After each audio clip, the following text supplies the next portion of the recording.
All right, hello everyone. Peace of Christ to all. I hope my voice is clear. Uh,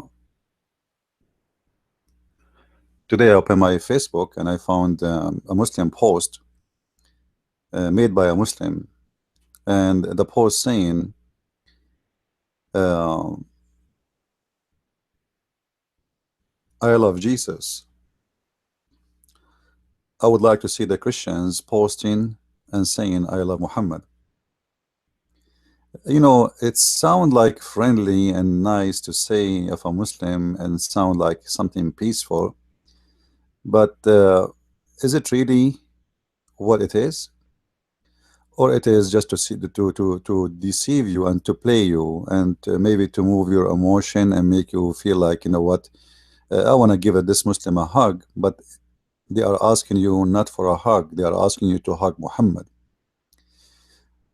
And I searched on the internet and I found an article made in CARE, and you know CARE is an organization established by terrorists, and they are even deported from USA. The founder of CARE is a member of Hamas.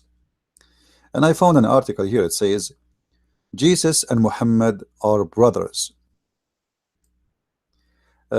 First of all, I want to apologize for having this name in the title of my video.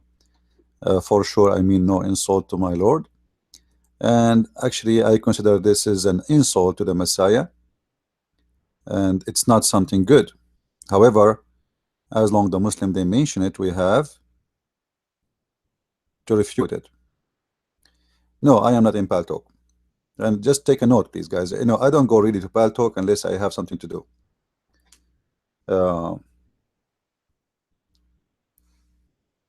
I'm not even fan of Paltalk.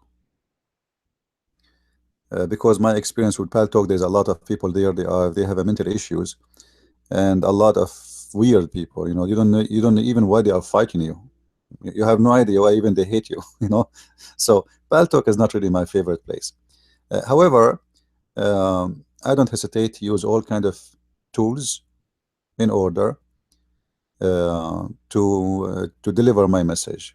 So Paltalk is not for me. It's not, you know, Paltalk is a program for chat, and I don't do chat. I have a mission. I have something to say, and any platform will give me that opportunity. I use it. But I'm not really in favor of Paltalk. But Paltalk, for those who do not know, have a big section for porn. Maybe you do not know because maybe you never thought about it. So Paltalk is not really even a good program. You know, you have to be careful if you have kids at home and if you are using Paltalk. Anyway, this is not our topic. Subscribe to this channel, Christian Prince, and we have the other one, which Arabian Prophet. I will post a text using Arabian Prophet name. Subscribe because soon we will start broadcasting there too. Here we go. It's my name, the Arabian Prophet, the other account. Be sure you subscribe for both, so whatever we start broadcasting, you will be informed.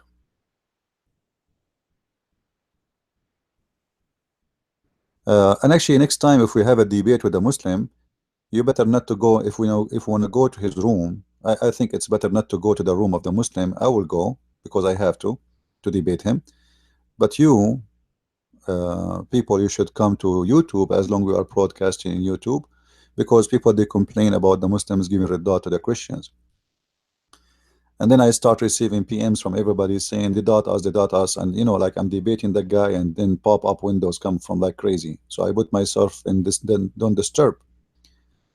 So if you don't like to be dotted, and Muslim, they will dot you. First of all, don't go to Muslim rooms. Secondly, you want to watch the debate, go to YouTube. As simple as that, and there you can chat and nobody stop you. Uh, but it wasn't really right that everybody is sending me a PM asking me, we are dotted. And like I spent 5 minutes just closing the PMs. And each time I close one, another one open. Now we go back to the topic. Jesus and Muhammad are brothers. Before I go there, you know, for sure here they don't mean brother from the same parent or mother. No, they mean that they have the same mission, they have the same target, they serve the same God. The brotherhood here is a brother of religion, not a brother of lineage. So is it true that Jesus really is the brother of Muhammad? If you read the article here, I'm not sure if it's clear, the text, they are not using really dark text. The Muslim, they try to make you believe that Quran speak good about Jesus, and because of that, Muhammad, he spoke good about Jesus. Therefore, Muhammad must be a person who considers himself a brother to Jesus.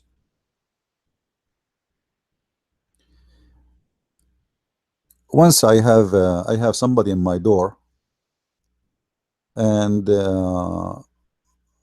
he knock at my door, and he have a badge, like an ID, and he says we are a sister company of etc. utility company, and we would like to see some of your bills. So I said, why a sister company need to see my bills in order to know what I have? Why you don't go your sister?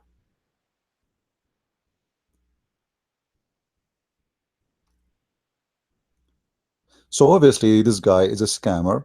He's trying to get my account number, some information, and later maybe he will ask for more. And there's many naive people, they will trust him and they will give him their information he's asking for. So he is what? He is a sister company. He is coming from a sister company. Sister company, you call your sister, my friend. So if Muhammad, he called Jesus, who the Muslim, they call him quote unquote brother, what Jesus will say to Muhammad? Who is Muhammad in the book of Jesus? Who is Muhammad in the court of Jesus? Because remember, even Islam considers Jesus as the judge of judges, and he is an absolute just. Now, do Islam really speak good about Jesus because Islam considers Jesus good, or because Muhammad, he loved Jesus, or because he is the same as a scammer who came to my door and knocked at my door and he says to me, I'm coming from a sister company?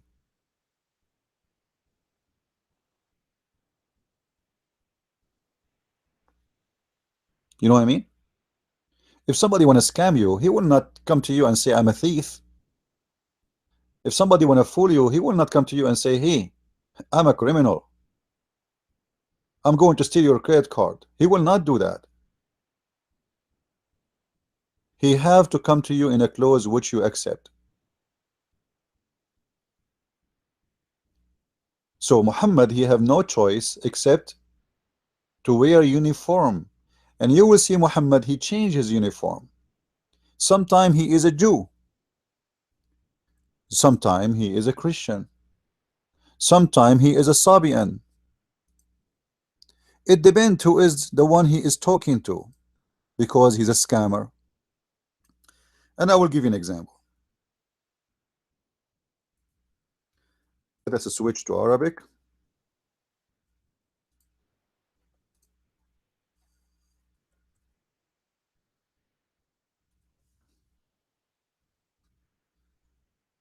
In chapter 2, verse number 62, it says, إن الذين آمنوا والذين هادوا والنصارى والصابئين ومن آمن بالله واليوم الآخر وعمل صالحا etc. What this verse is saying exactly? Let us read and see the Muslim translation. Those who believe in the Quran, that's mean the Muslims. This is whatever you see between brackets, Muslims they put it there. It's mean it's an addition. It's not there. But he's trying to tell you what he meant. And those who follow the Jewish scriptures,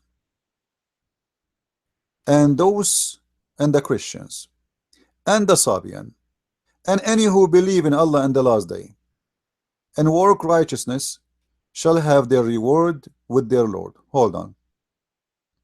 This verse is totally the opposite of the whole Quran. But in this stage, Muhammad, he was trying to play the scammer so he can get inside your pocket, inside your house, and he can fool you and say, I'm not against you. So look here, the collection of religions Muhammad he is putting together, or let us say the collection of beliefs. Whoever believe in the Quran, those are the Muslims. Then whoever follow the Jewish scriptures, those are the Jews. And the Christians, because we believe in the Jewish scriptures too. And here he add, and the Christians. But he did not stop here. He stopped with the Sabians. And that is exactly what I need to prove to you, that Muhammad is nothing but a scam. Because how the Sabians, they will go to heaven. The Sabians, they worship stars and they worship gods, not one God. Some they will say to you there is two kind of Sabian, there is Sabian, etc. We know exactly Muhammad is talking about who. Sabians are Sabians. Actually, the Quran in different locations speak about the Sabians, but because Muhammad is an ignorant, he have no idea what he is talking about as usual.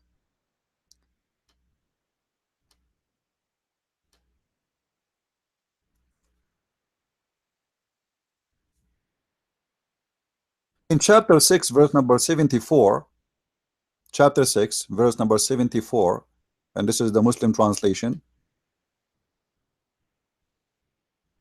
This verse is speaking about the Sabians. What was the religion was around Abraham in the time of Abraham. We explained to you before, the Muslim they don't translate the word Azar because they think this is the name of the father of Abraham, but because they are stupid, they don't know that the word Azar means foolish. So Lu Abraham said to his father, foolish. The stupid Muslims think that Azar mean, or it's a name of his father, but it's not. So father Abraham, he said to his father Azar, which means he said to him, foolish. Are you going to worship idols, gods? Huh? Those are the Sabians. According to the Quran. I challenge the Muslim to tell me, Abraham, according to this verse, was talking to who? Aren't they the Sabians? So how the Sabians here, they are kuffar, they are people who worship idols, they are bad, and Abraham, he don't want them, and yet, in different verse, the Sabians will go to heaven. How this happen?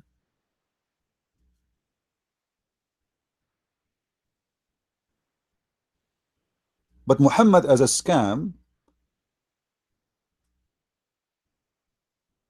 you know, Muhammad is the same as someone, he work in politics. He is Democrat with the Democrat. You remember Obama?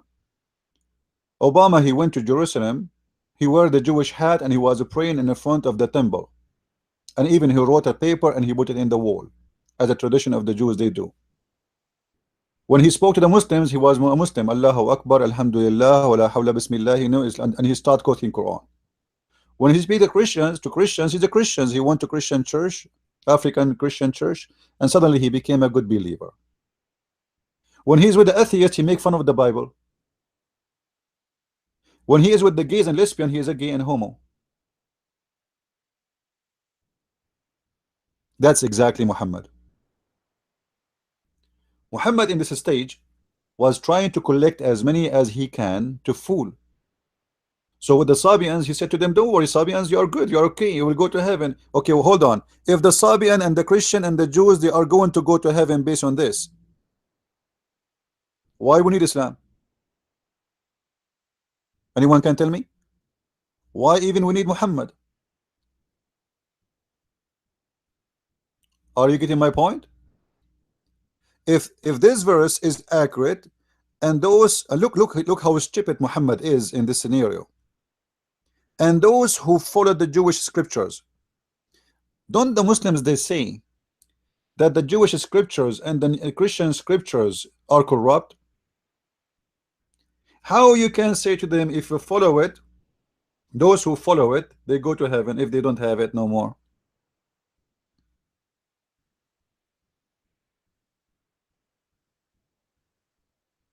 How this can happen? That's mean they have it. And this is why, if you remember, Muhammad himself, he took an oath in the hadith. If we go to the hadith,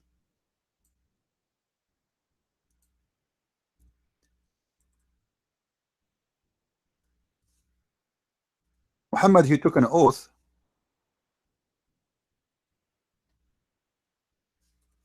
swearing in the Torah. Let us see if we can get the hadith here.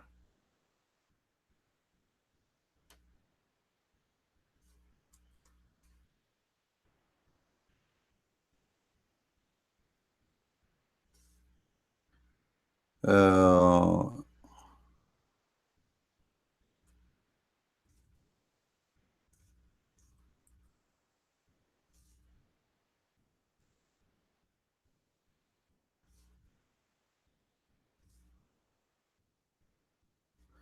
anyway, you know the hadith. I will try to get in front of me in the screen.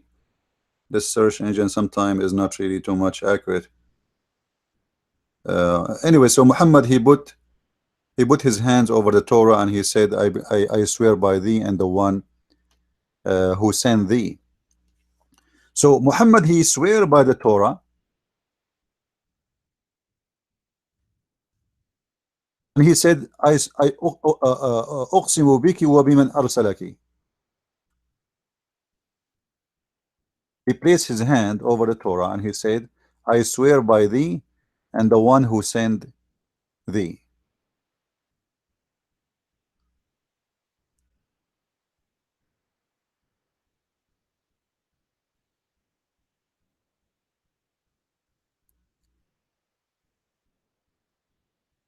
So if the Torah was corrupt, why Muhammad was taking an oath by a corrupt book?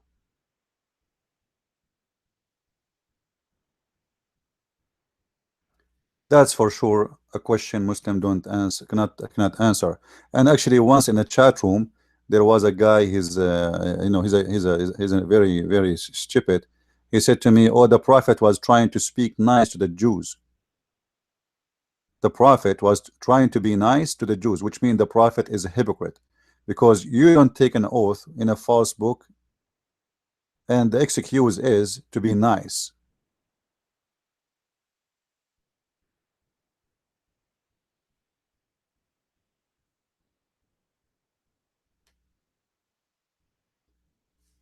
You swear only in a book if you believe in the book. The second you put your hand over a book and you say, I believe in thee, I swear by thee, that's mean you believe in this book, and there is no way that your claims are accurate. If you go to any Muslim website to see how the Muslims answer this issue about Muhammad swearing by the Torah, they will give you the most funny answers ever you can imagine. I'm just trying to find the hadith. I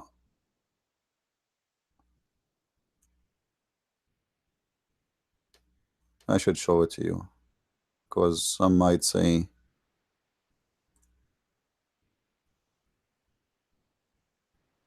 here we go.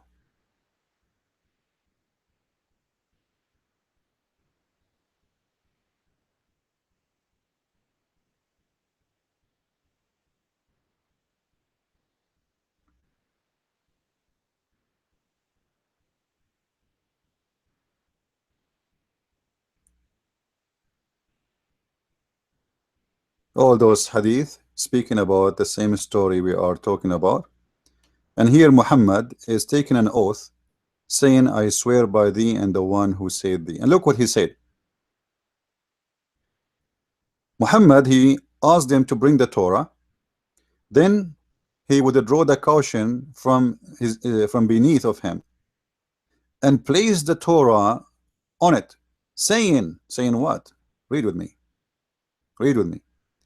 I believe in thee and in him who revealed thee.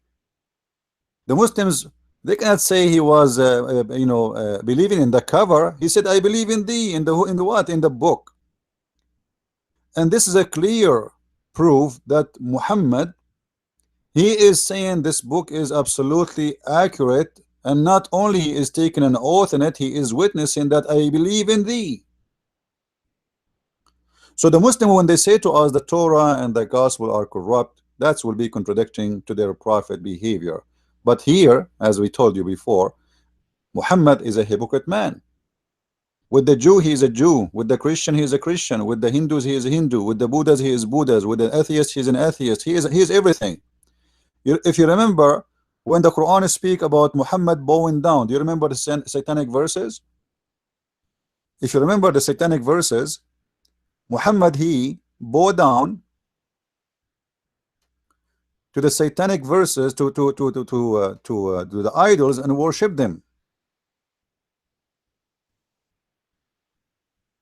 And his excuse is Satan, he threw those words in the tongues of Muhammad. And the Muslim, they try to deny what happened there. They say, oh, hold on. This is not really, not what the verse is saying. Let me see. But the verse in the Quran is so clear, and it's enough to get Muhammad busted. You see, this search engine sometime is not good. I'm not sure. Anyway, chapter 22, verse number 52, if we go to the translation. Muhammad, to give himself an excuse of being a satanic messenger, he said, never did we send a messenger or a prophet before thee, but when he framed a desire, Satan throws some, huh? It doesn't say some. Where is some? This is the translation. Yeah, we'll go. In his desire. What desire? How he can throw, how somebody, he is a prophet of God, Satan can control his tongue and his desire and make him say something should not say. And look, if the Muslims, they say that Shaitan did not give Muhammad satanic verses, then they have to explain to us this part of the verse where it says, but Allah will delete, not will cancel, will delete anything Satan he throw in where? And Allah will delete it from where? Obviously, the satanic verses is part of the Quran. So Muhammad, in this scenario here, he's trying to make himself like, okay, you know what happened, and Shaitan, he was able to throw words in my mouth, and I bow down to the idols, and the Muslim, they were so disappointed because he was saying to them, we should not worship those idols. But when he was alone with the pagans, and he is a pagan, one of them, he was bowing down and he was praising the daughters of Allah. So the news reached out to all the Muslims around, and they noticed that he is being a hypocrite. So Muhammad here, he decided like, oops, what I did, I have to fix it. And how I can fix it? So he claimed that what happened, that Shaitan, he throw in his mouth satanic verses. And because he threw satanic verses, it's not his fault. And always Muhammad, when he want to defend himself, he use Allah. Allah is his shelf. He's in the kitchen. He go right away to the shelf. He gets something from Allah. So how Muhammad can defend himself after he did what he did?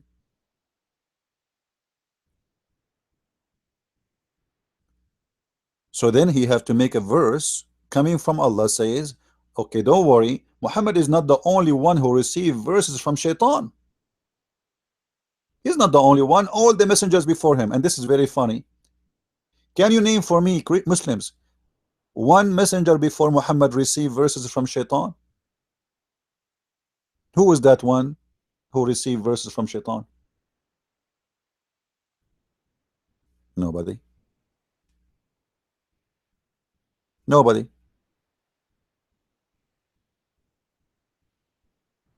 So in Muhammad, in order to defend himself and to wash his hands from being exposed and make himself like, I'm not guilty, it was Shaitan, he put some, something in my mouth, so Allah, he will take it off.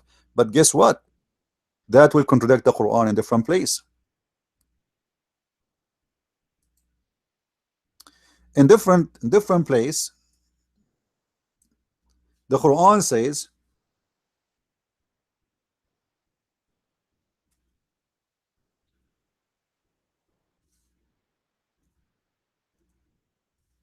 that Shaitan have no authority on anyone. He is a believer except the false one, except the filthy one.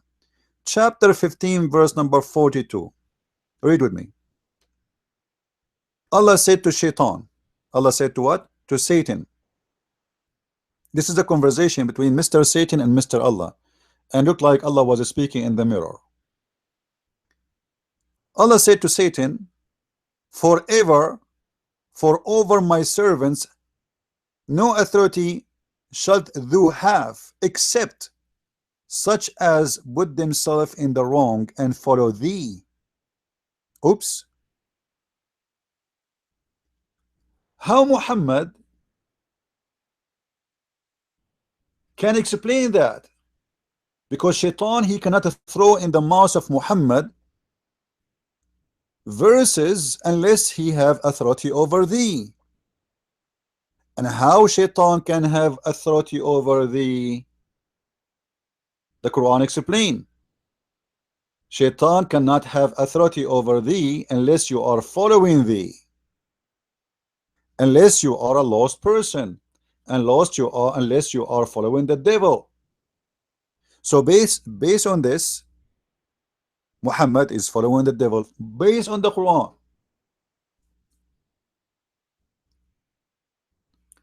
This is how funny and stupid Islam is. When the Quran admit that Shaitan, he throw in the mouth of Muhammad satanic verses. You can change the translation, by the way, if you don't like this translation. As I said, all of them I don't agree with them, but I use those scumbag translators, liars, just to prove my point, so Muslims don't say I'm making my own. And we did not send before you any apostle or prophet, but when he desired, the Shaitan made a suggestion. What the Shaitan he suggest to him? Did Muhammad follow or he did not? Yes, he did. Because if Shaitan he just suggests something and I did not follow it, that's, I do not need to cancel it. You see, Allah will cancel what Shaitan cast. That means Shaitan was successful in his cast. If, let us say, if me as a normal person, I'm not a prophet or anything, I'm not even, I cannot call myself good, I'm maybe less than any of you. If Satan, he tried to tempt me with something and he cast in my mind something, do God need to cancel it? I mean, if I did not obey Satan anyway, cancel what? What do you mean to cancel? How you can cancel something nobody follow anyway? Unless Muhammad, he took what Shaitan gave him and he practiced it. And actually all the books, Islamic books, confirm that Muhammad, he did follow the cast of Shaitan. And this is why the Shaitan was able to give Muhammad the verses, and then the Shaitan, the same Shaitan, now he changed his name. You see, Shaitan have two names. Sometimes he appear as Allah, sometimes he appear as Shaitan or Satan. So Allah now wanna make us relax, because Muhammad get exposed. Muhammad, he bow down to the idols. Muhammad, he is praising the three daughters of Allah. Muhammad, he's asking the three daughters of Allah to do intercession. So now Shaitan, or Satan, he changed his uniform. He came back as Allah and he says, okay, don't worry about what Muhammad did and what happened to him. This is normal to happen. All prophets before him, they have the same problem. Shaitan, he cast in their mouth words. Okay, don't worry, I'm going to cancel it. Question to the Muslims: what Allah cancel from the Quran? Another way, satanic verses Allah cancel. As long as the Muslims agree that Muhammad was under the influence of Shaitan and he cast in his mouth satanic verses, and Allah says, I will cancel it. Okay, what he cancel? How we know what Allah will cancel? Why Allah don't say to us what he exactly will cancel?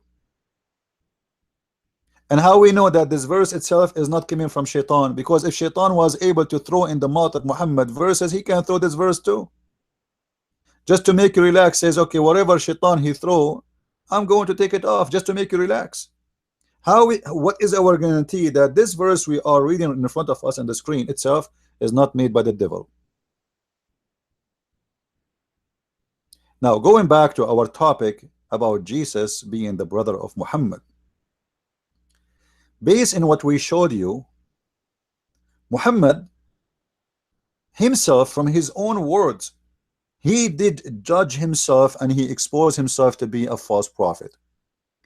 Because of the Quran, and this is the mouth of Muhammad saying those words, that Shaitan have no authority over any man unless he follows Shaitan. So how Shaitan was able to control Muhammad and throw in his mouth verses and satanic verses and even make him bow down? In the same time, you will see Muhammad, he admit in the hadith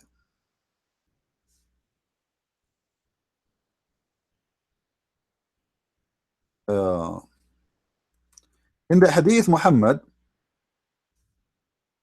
mentioned that every human being he have a shaitan. Every human being have a shaitan. And they ask him, Muhammad, even you? Even you? He said, even me. But look what he said about the Satan which is belong to Muhammad. Abdullah ibn Mas'ud reported that Allah the messenger said, there is none amongst you which whom is not attached from amongst the jinn, the devil. They, the companion, said, Allah messenger, would you too? Would you too? Thereupon he said, yes, but Allah helps me against him, and he command so I am safe from his hand, and he does not command me but to do good. Muhammad is saying that there is a devil. Every human being have a devil as a companion, and Muhammad himself have a devil. But this devil, Muhammad, he got the help of Allah against him. So this devil command Muhammad to do good. Have you ever heard of a prophet say that the devil command me to do good?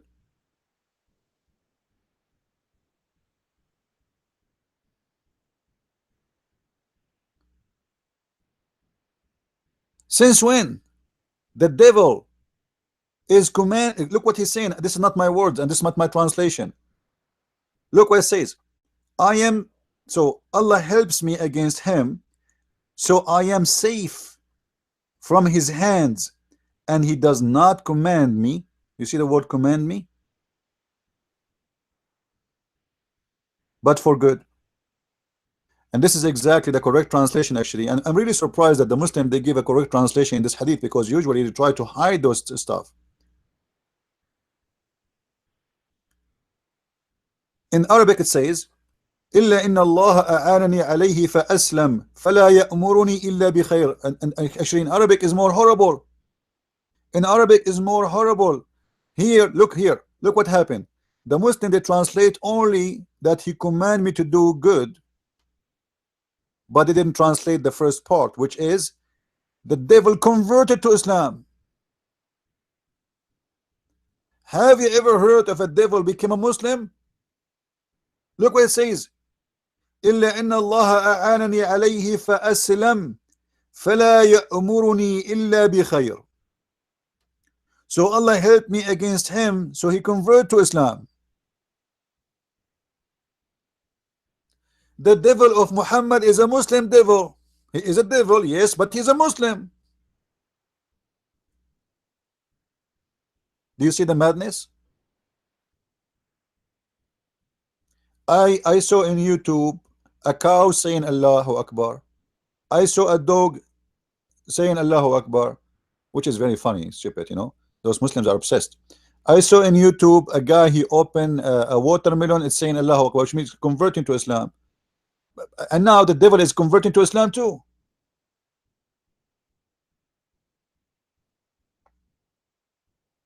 Now, what Jesus said about the devil, what Jesus said about the devil is very clear. He said all lies come from the devil. The devil is no good. There's no one can say the devil is good. The devil is the father of all lies. He's what? He is the father of all lies. That's what Jesus said. According to Muhammad, the devil, he command Muhammad good, for he is a good devil. So how Muhammad and Jesus, they can meet and they can be brothers? Now for sure we have tons of verses from the Bible where the Bible speak about that Muhammad does not fit to be, even for a second, to be even loved by God. Like, you know, some Christians, they abuse the word love, like God loved the world. Yes, what the Bible says that, absolutely, I believe in that. God, he loved the world, but does God love Muhammad? Let's see what the Bible says, and be careful about saying what people say. Don't, you know, don't repeat what people say to you blindly. Don't be a fool. Many Christians, they keep repeating words and they have no reason to repeat them without knowledge what they meant. So I wanted to make a question, and this question is so clear.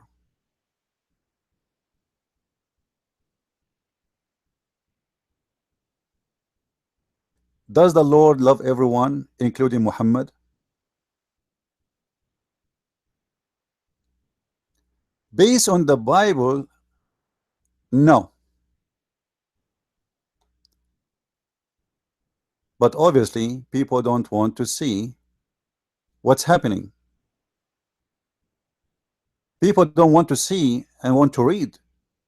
They want only to read a verses they like, and they ignore the other verses which they don't want to talk about.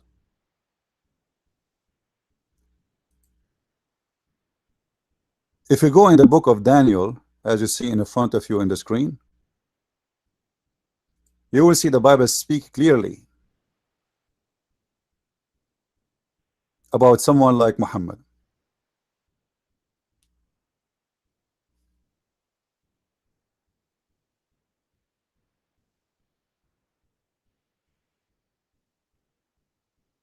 Did Muhammad kill Christians?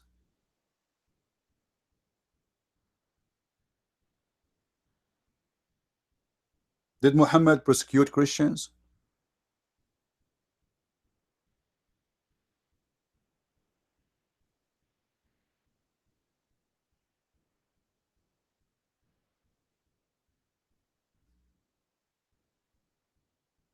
Did Muhammad say in the Quran in chapter 9 verse 29, fight those who don't believe in Allah from the Christians specifically and the Jews?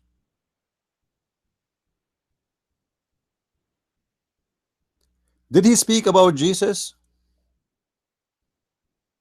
in a way which is against Jesus? Yes, he did.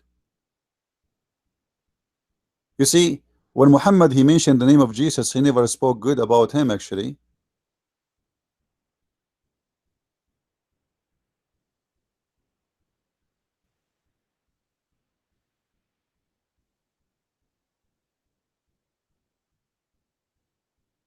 Muhammad,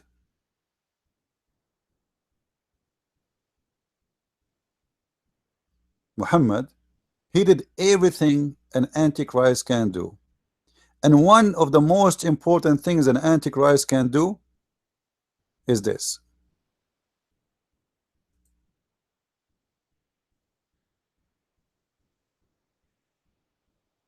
Who is the antichrist? Who is the liar? Who is what? Who is the liar? Who is the one is calling the word liar? Like when we speak about the liar, who is the liar here? Who is the one deserve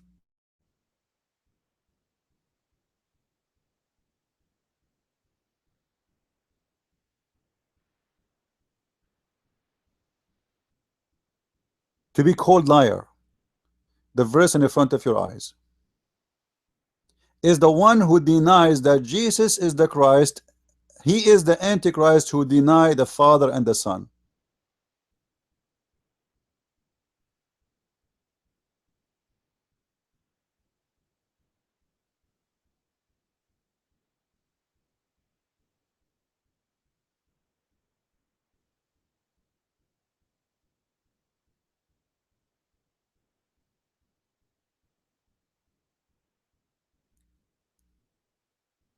Isn't it clear? Does Muhammad does Muhammad deny that Jesus is the Christ as the Son of God? You see the sentence in the front of us here is very clear. If Muhammad he said that Jesus is the Christ is not enough. He have to agree that the Christ is the Son of the Father. So who is the liar? It is him who deny that Jesus is the Christ. He is an antichrist who denies the Father and the Son. And this is exactly what the whole purpose of Muhammad religion is, to deny that Jesus belonged to the Father and he is our Lord in the flesh. This is the whole purpose of Islam when it's come to Christianity. So does the Father, does our Lord love Muhammad? Absolutely not. Who is the liar according to the Bible? It is the devil.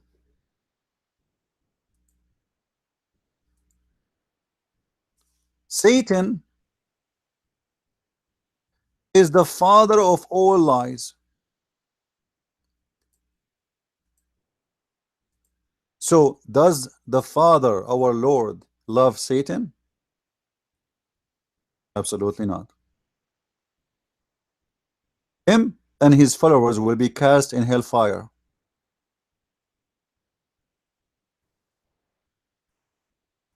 So when some Christians say that the Bible say that the go and like the Father he sent his son because he loved the whole world. Yeah, he loved the whole world to give them opportunity to be saved. This is what love here is about. Love here is about he loved to save you. But what about someone he is himself a deceiver and he deceived millions of people?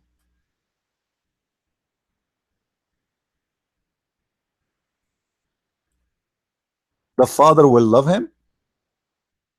What if someone he fight and he kill millions of Christians,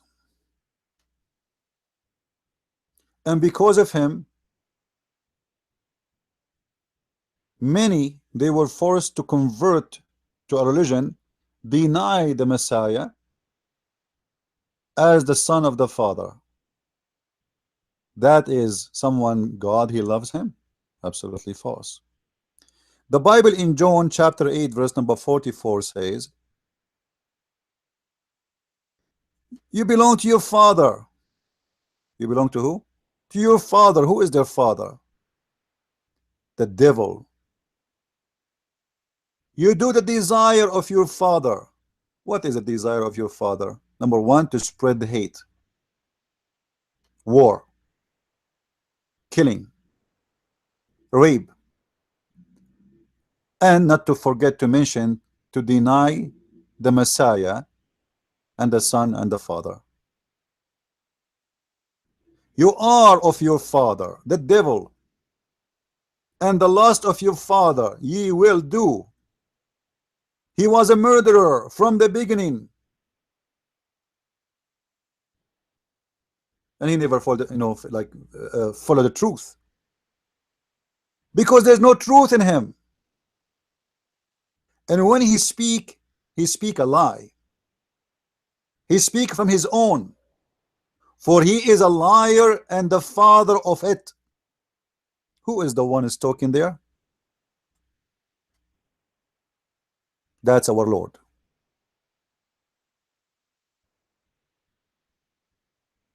That is specifically our Lord, not someone else.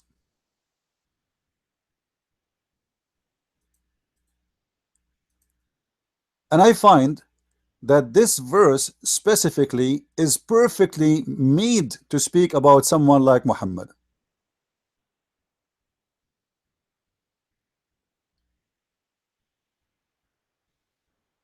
Because Muhammad, he have no truth. He teach hate. Like if we go to chapter 5, verse number 15, what Muhammad he say in that chapter? I will spread hate and enmity between the Christians. Specifically, you believe it? I will spread hate and enmity between the Christians. Why someone he claimed to be coming from God to save the Christians? He want to do what? He want to save the Christians. Why someone want to save the Christians? He want to spread hate between the Christians.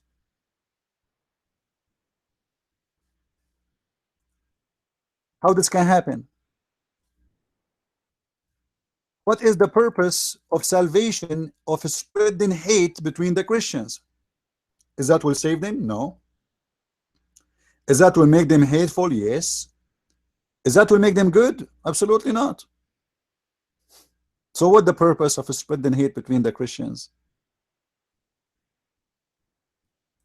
What is Allah trying to accomplish by spreading hate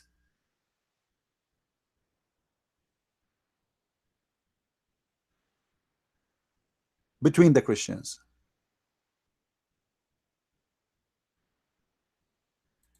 I challenge any Muslim to tell me what the purpose, what for, how this can happen. For a very simple reason. For Allah is the father of all lies. And because he is a liar, he loves to spread lies. How people they can hate each other? Exactly. How I can make someone hate his brother? Like what? What I will do exactly?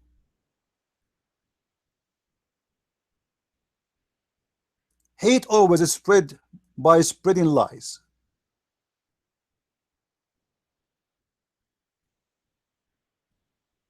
Truth does not bring hate. Unless I make two people, like spread lies between them, say this guy he wanna kill you and this guy wanna kill you, so each one of them they will go against each other and they will kill each other. And then they will start hating each other.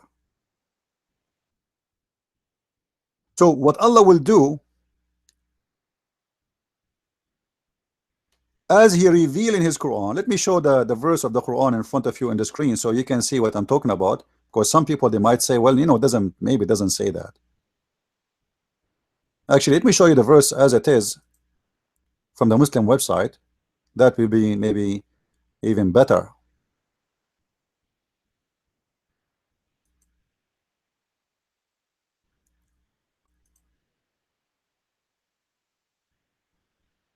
From those two who call themselves Christians, we did take a covenant, but they forgot a good part of the message that was sent to them.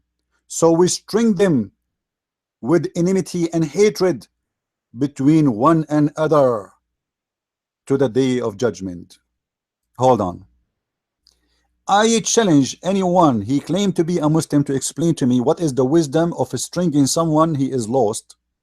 Supposedly those Christians are lost, right? Okay, we will go with you. What is the purpose of stringing people with hatred?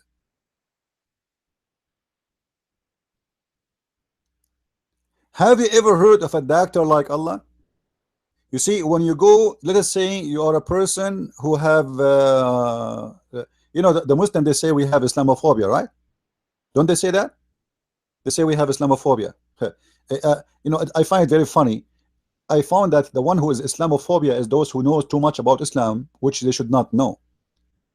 The second you know how dangerous this cult is, they call you Islamophobia. As long you are a stupid fool who know nothing about it, you are a good guy. So now, let us say someone he have an Islamophobia. Based on this verse, the hate is coming from Allah, if Islamophobia is true. But look how evil Allah is. Allah said, He will spread enmity and hatred between the Christians. You see? Between one to other. Who? The Christians.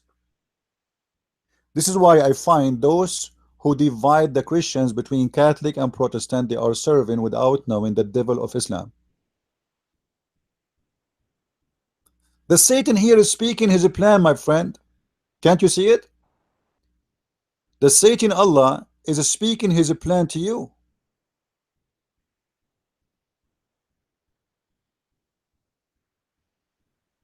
The Satan of Islam, Allah is saying to us exactly what he will do between the Christians. So when you fight your brother in Christianity, you are exactly serving the devil Allah.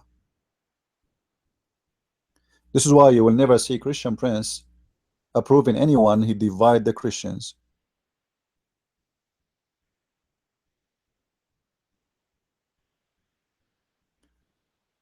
Muslims, they go to chat rooms, they go to a Protestant room and they play Catholic.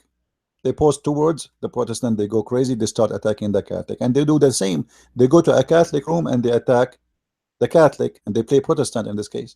And the Catholic will go crazy and they will start blah blah blah. So, the devil, this is the plan of the devil, my friend.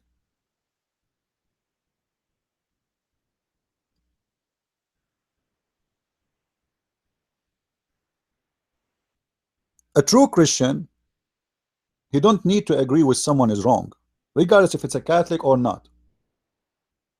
But don't fight and don't serve the devil and don't say lies about them, because then you are a liar. Like I saw a scammer liar. He was saying that the Catholic is the one who established Islam. They are the founder of Islam. But the fact, nobody fought Islam as much as the Catholic. Who is the crusade? Who is the crusade? If the Catholic is the one who founded Islam, who is the crusade then?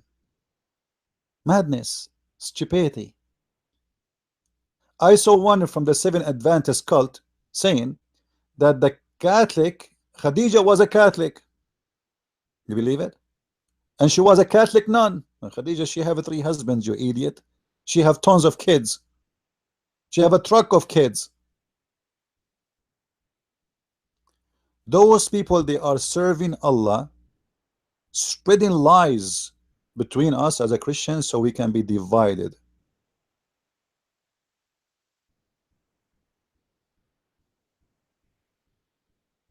If you are a Catholic or a Protestant or Orthodox, who is your God? Let us ask the question. In the chat right now, we have all kind of people. Catholic, who is your God? Do you worship the Messiah? The answer, yes. Protestant, yes. Orthodox, yes. Okay, Catholic, do you believe that the Messiah was crucified? Yes. Protestant, yes. Orthodox, yes. Do you believe that there is no salvation but by the Messiah? Catholic, yes. Protestant, yes. Orthodox, yes. So what is the problem? You will find that the division have happened because of politics, not because of the Messiah. The Messiah, he don't want us to be divided, and he don't care for our names. For the Messiah, there's nothing is called Catholic or Protestant or Orthodox. The Messiah said it clearly, not everyone say to me, Lord, Lord, will enter the kingdom of my Father, but the one who do his will, not the one his name is Catholic or Protestant or Orthodox. So don't fool yourself and don't serve the devil. Love your brother. You know, the Messiah, even he ordered us to love our enemies, even the Muslims, but not Muhammad. For Muhammad is the devil himself.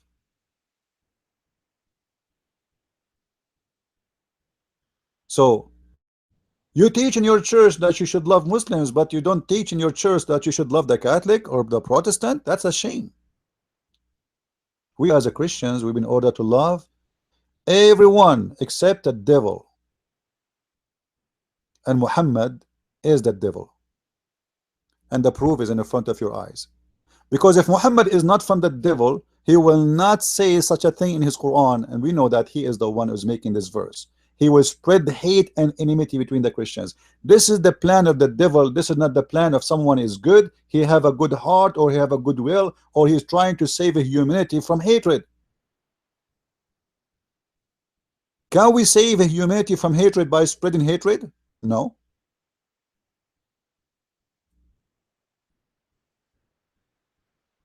And the funny, the Muslims, they say to us, you are teaching hate. Like what? According to your Quran, if the Christians ever have hate, it's coming from the devil Allah, not from Christianity. For Jesus, he taught nothing but love.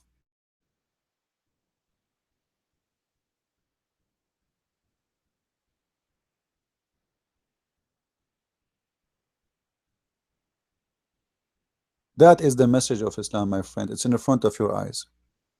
In the same chapter 551, look how evil this devil Allah is. The same chapter, we are in chapter of Al-Ma'idah, which is chapter number 5. Look what he said.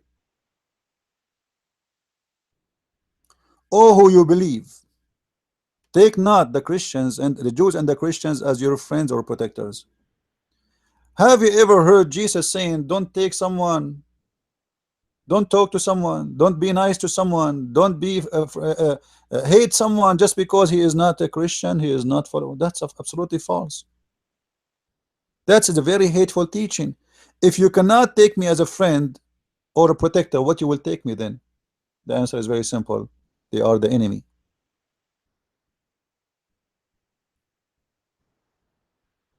The Christians and the Jews, they are the enemies. And not only the Christian and the Jews. Anyone is the Muslim, like the Hindus, the Buddhas. You know, the Muslim, they hate the Hindus to death. They hate the Sikh to death. They hate the atheists. They hate the gays. They hate the lesbian. They hate everybody.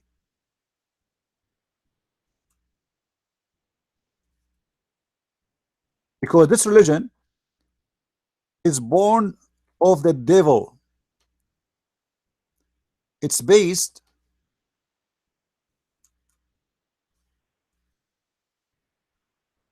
let us see.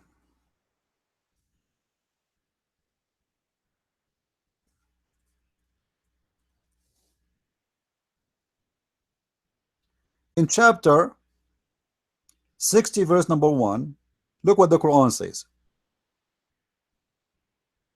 Oh, who you believe, take not my enemies as your friends. Hold on, hold on. Someone will take you as a friend. Allah have an obligation. Allah have a problem here. Those, and this is a proof that Muslim, when they say to you, well, those people, they want to kill us, how we can take them as a friends? This is false. Look what it says. Oh, who you believe, take not my enemies as your friends. How they want to take you your friend if if they are an enemy? They are the enemy of Allah, not the enemy to you, which means they reject Islam. That will make them an enemy. So Muhammad is saying, take not my enemy, not your enemy. They are not enemy to you, they are friends to you. Take them not as a friends or protectors, offering them your love. Do you see it, guys? Do you see it, or I'm making things up? People in the chat, do you see what I'm saying? What I'm reading? This is not my Quran. This is the Quran of the devil himself, Muhammad, the creator of the Quran. Oh, you believe, take not my enemies and yours as a friends, offering them your love. You cannot offer love. Islam cannot offer love to anyone. He is not a Muslim.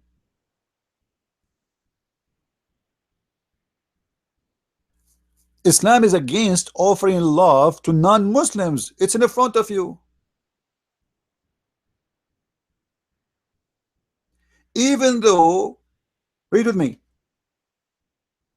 they have rejected the truth that has come to you and have driven out the prophet and yourself from your homes. By the way, hold on, hold on. How they want to take you, your friend, and how they drive you out of your homes? It's a lie, because there's no way somebody drive you from your home. He want to take you as a friend.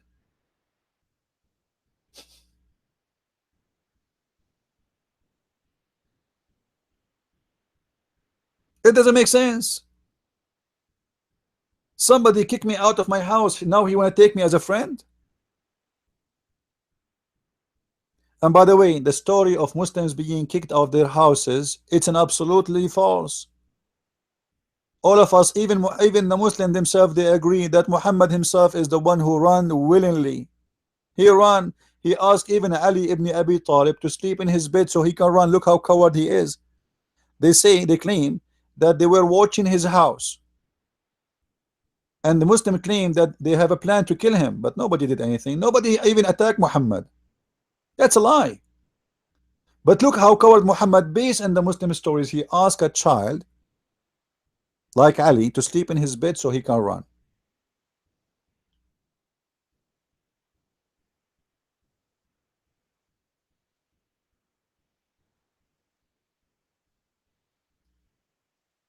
This is Islam. You cannot offer them your love. You cannot offer them your friendship. Look what it says. Because you believe in Allah and your Lord, if ye have come out to strive in my way and seek my good pleasure, take them not as a friends. Hold in secret converge all of love and the friendship with them. Like what? If you have love and even talking to those people, you are the enemy of Allah. Do you see it? You can change the translation, by the way, if you don't like the translation. As you see, this is not my translation. This is the Muslim Abdul translation.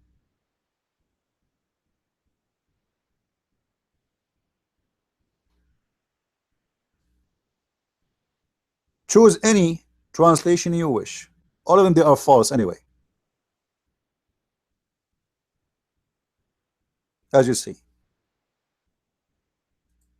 the Quran is full of this garbage of hate.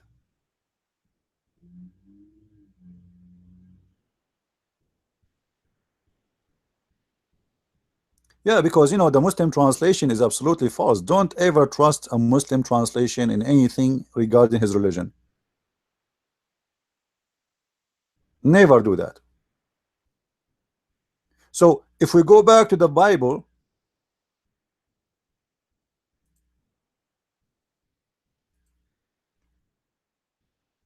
I want people to remember this verse because this verse fit perfectly with Muhammad. Muhammad spoke of teaching hate against the Christians. He want to kill them, chapter 9 verse number 29, and the Jews too. He promised the Muslims that if you go and kill the Christians and the Jews, Allah will make your penis endless. And that alone is enough to prove that Muhammad is a perverted minded devil man. He promised them endless number of virgins for every 40 days of fighting for the sake of Allah. 70,000 virgin for every 40 days you fight for Allah. So imagine if you fight for 10 years, how many billion women you will have in your bedroom. And that's absolutely proven to us that not only Muhammad is not a brother of Jesus, which is an insult to us to say so, he is an antichrist by teaching, not necessarily as a person. Because remember, there's an antichrist and there's the antichrist. Anyone who denied the Father, the Son, is an antichrist.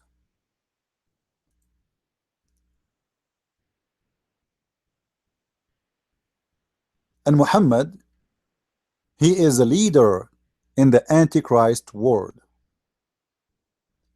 And the Bible call him specifically a liar.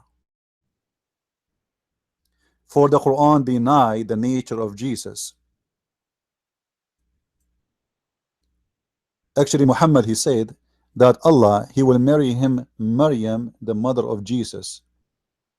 This is how filthy this man is trying to insult the Messiah. Imagine I love you and I say to you, I'm going to sleep with your mother. This filthy Muhammad, he want to sleep with the women she was exist 600 years before him. And you are telling me that Muhammad, he respect Jesus?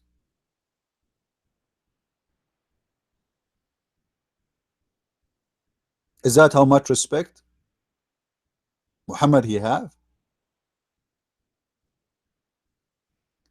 And not to mention that not only Muhammad he mistaken uh, uh, in understanding Christianity because he is a liar and he's a false person, uh, even he mistaken the nature of Jesus according to Christianity. As an example,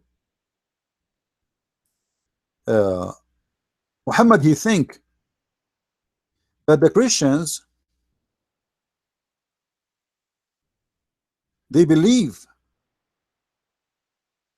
that Jesus and his mother is part of the Trinity, and for sure this is false. If we go to the Quran in chapter 5 verse number 116, let us go there.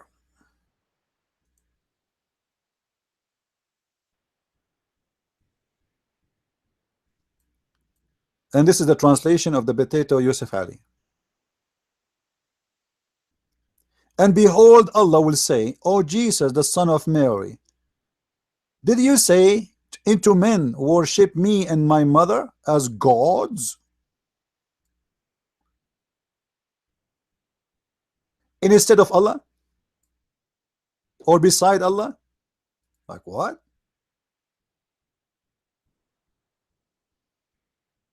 What this guy is talking about? Let us change the translator.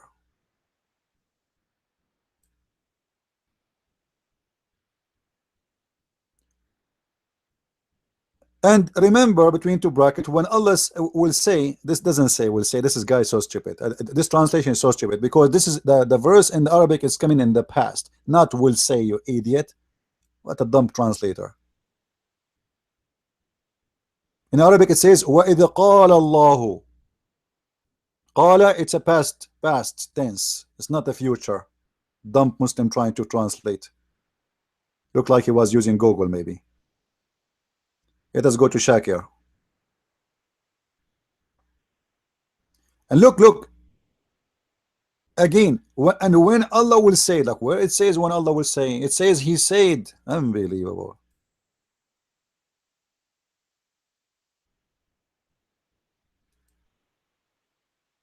Let us see another donkey. Look here, the translation is totally different now. And when Allah saith, like he will say or he said, O Jesus, the son of Mary.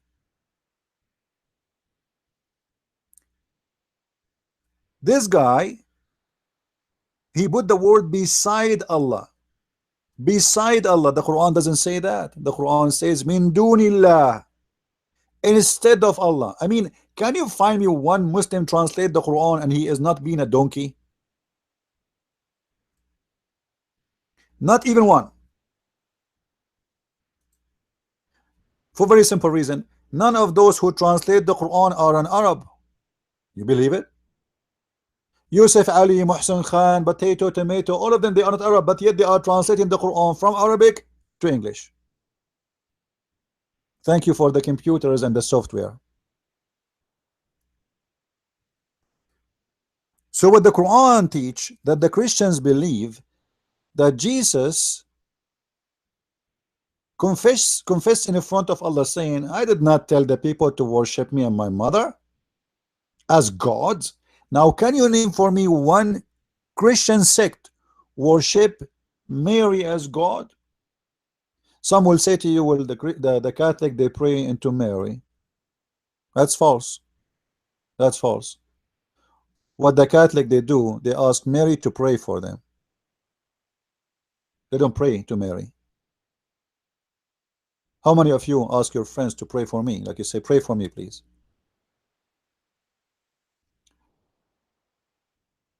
They ask Mary to pray for them. I don't agree with that. You know, I do not need Mary with my love and respect to Mary, because we have the Lord directly to speak to him. However, it's okay. We ask our brothers and sisters to pray for me. I am sick. I say, hey guys, pray for me. It's fine. If we are qualified to pray for someone, is Mary qualified? Absolutely. So obviously, the one who made the Quran, he have no idea what Christianity is about, and he have wrong of the wrong. Actually, in here in this verse, there's no Trinity. Here, there's two gods, and that is Jesus and his mother. So where is the third? Where is the Trinity? Who is the third? In different verse in the Quran, Muhammad he do another pupu as usual, because Muhammad is a perfect pupu maker without a machine.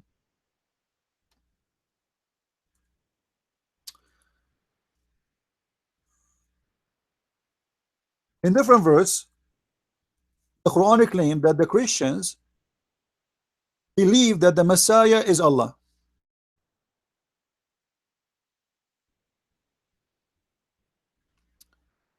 Read with me. Chapter 5, verse number 17. In a blasphemy, indeed, are those who say that Allah is the Christ. Hold on. The verse before it, you just said that they worship the Messiah and his mother as two gods. Here we have only one God, and that is the Messiah, who is Allah. What happened to the Trinity, and what happened to Mary?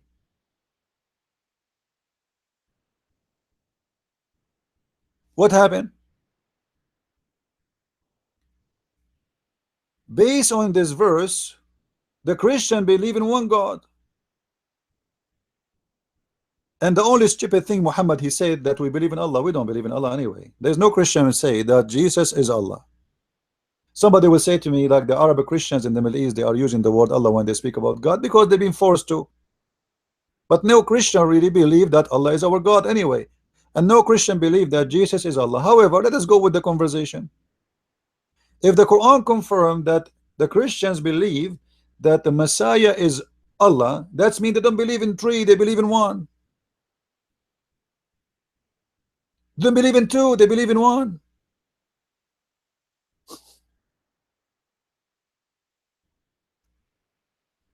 And look how Allah he proved that he is the Messiah is not him. He says, well, if Allah he want, he can destroy Christ.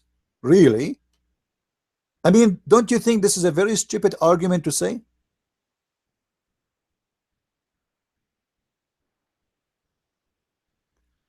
Let us say the Christians wrongly they are worshiping the Messiah. Why Allah says, if I want, I can destroy the Messiah? What the Messiah did exactly? Did he do any guilt to say such a statement? This is a very harsh statement. Why you want to destroy the Messiah? A Muslim he might say to you, this is a statement to confirm the ability of God to destroy the one you worship. Well, still this is not an excuse, because why you want to destroy a prophet to prove to me that he is not God? Is that the way to prove it? What about you destroy Muhammad to prove to me that Muhammad is just a human? Just 2 days ago we were debating with the Shia. The Shia believe that Muhammad and his family they are made from light. So what about Allah? He destroy Muhammad and his family and make them shish kebab so he can convince us that they are not light, and make them dust, and then we will see that they are dust, and then they will be will believe that they are not really from light. That's stupid to say.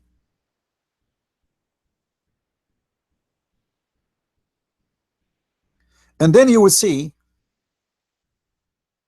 in verse number 18, the Quran says both the Jews and the Christian, they say they are the sons of Allah. We don't believe in the son of Allah. We believe we are the sons of God. And the word sons here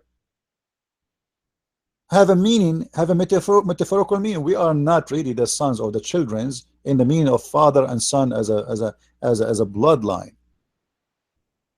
Who is our father? Is the one who protect us, provide us. He brought us to existence, as simple as that, and that is the Lord. And look, the logic of the one who made the Quran, look how stupid he is. He is debating himself now. Muhammad, he asking the question, he answered the question by himself. The Jews and the Christian, they say, we are the sons of Allah and his beloved. Say, why then does he punish you for your sin? Like what? The Quran here teach that if you are a sinner, because you are a sinner, God punish you by the Muslims. Because you are a sinner, God punish you by the Muslims, and that can be found in different verses in the Quran, where he says, قاتلوهم يعذبهم الله بأيديكم. Fight them, Allah punish them with your hands.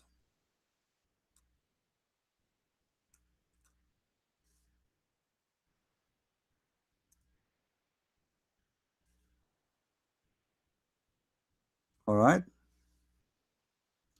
Chapter 9, verse number 14. Fight them, Allah punish them by your hands. So what Quran teach, that Islam is a punishment for those who don't believe in Allah. But according to the different verse, that verse we saw before, because of your sin, Allah punish you. The fact, I agree with this verse. And I will tell you how I agree with it. I agree that when people, they leave God, God don't protect them no more. This is why I believe that Islam is curse on those who don't follow God no more. This is why you see the European, they are suffering, because many, they became atheists. Many, they are fighting Christianity. Many, they refuse to have the Bible in their houses, and that make them very vulnerable for the Muslims to take over their children's. There's a vacuum in the house. The house is empty. God is not there.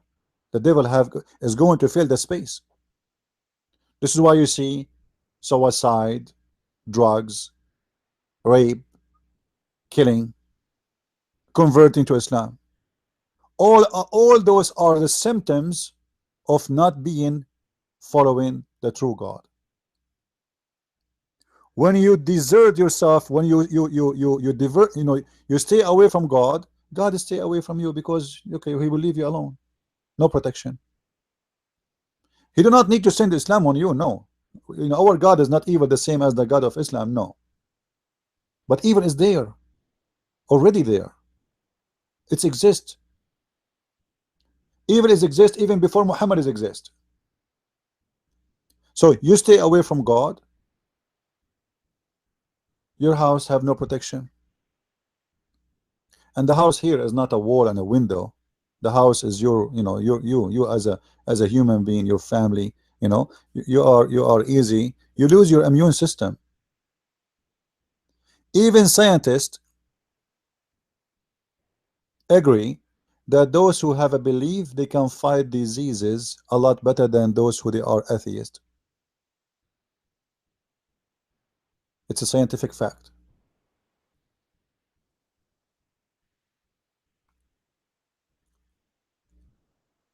Based on this, if if Muhammad is the brother of Jesus, why Muhammad wanna kill the Christians and he wanna punish them by the hands of the Muslims? Any Muslim can tell me? Why he wanna expel them?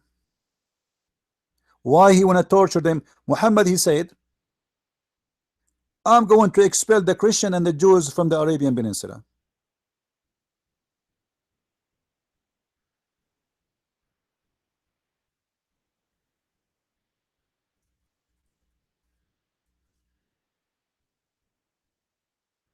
Do you see it?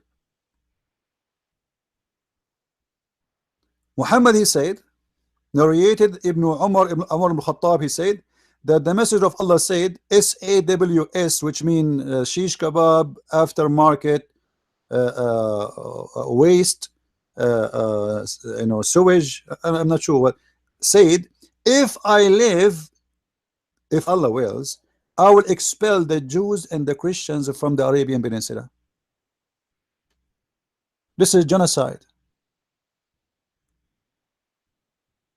You see, the Muslims, and the other day, I saw someone, he's a Muslim, he says, Christians are criminals. Who is Hitler? The fact, who fought Hitler is the Christians, and you Muslim, you took his side and you fought in his army. Isn't it the Muslim from Bosnia and Albania and or the Ottoman Empire and from everywhere they joined Hitler in his war? You forgot?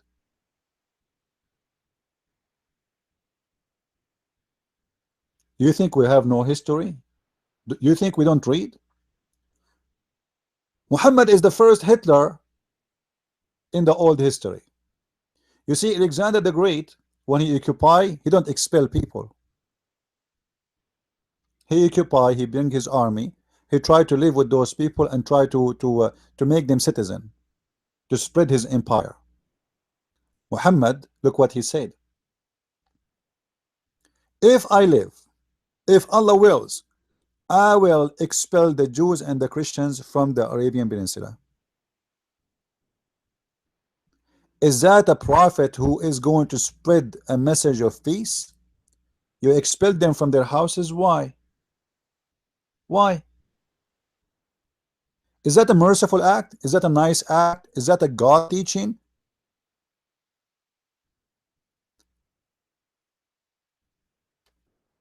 Once I was doing a seminar, and a Muslim Abdul, he put his hand up and he said, he thought he is going to put me in the corner. He said, okay, I saw your book, and your book have an you are defending you have a flag of Israel, something like that. Why you do that? You support Israel? I said, well, you hold on. Your God, Allah himself, he ordered the Jews to kill the Palestinians. Do Allah support the Jews? In chapter 5, verse number 21, Allah, he ordered the Jews to go and kill the Palestinians and take their land. So Allah, he says to Musa, oh, and he told Musa to tell his people, says, oh my people, enter the Holy Land which Allah has assigned into you, and turn not your back. Turn your back in what? In war with the Palestinians. If you ask a Muslim why Allah he ordered Musa to kill the Palestinians at that time, they say it was okay. Why it's okay? They say because at that time they were not Muslims. At that time we can kill them, they are not Muslims. Islam is peace, my friend. Islam is peace. We can kill Palestinians as long as they are not Muslims. Based on this verse, Allah is the problem, not Israel and not the Palestinian. I will explain it to you in a very easy way.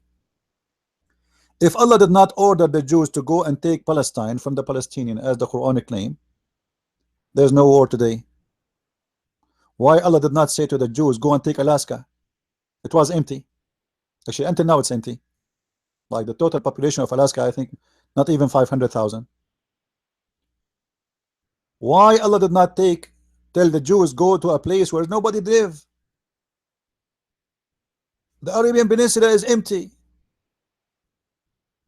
The desert of Syria is empty. There's many places. Why Allah told them to go and take that place? Based on the story in here. and this place have a Palestinian. And here I have additional question, which is very important. Do Allah knew that one day the Palestinians, they will become Muslims when he ordered the Jews to go and kill them?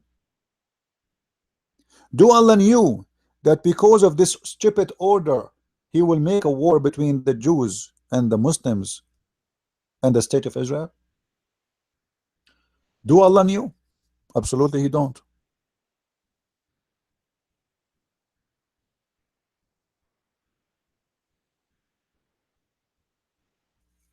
He don't.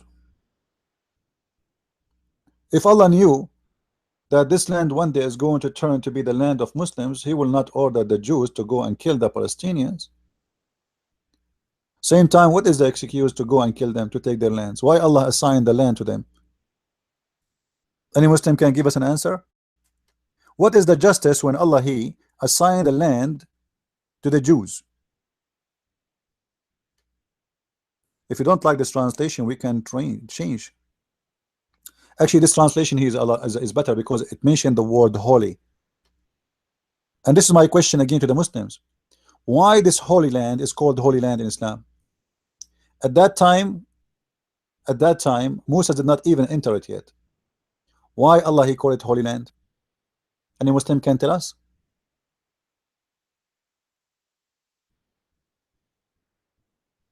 Why it's holy land? There was a Kaaba there. What make this land holy? Any Muslim can tell me? If you want to tell me because Muhammad he went there in the top of his horse, this is long before this happened, supposedly in top of his donkey. This is in the time of Moses. Why it's holy?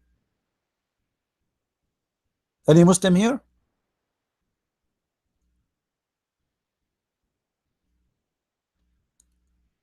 Until now, we saw that Muhammad he shared nothing with Jesus except he trying to use the name of Jesus to get himself some credit.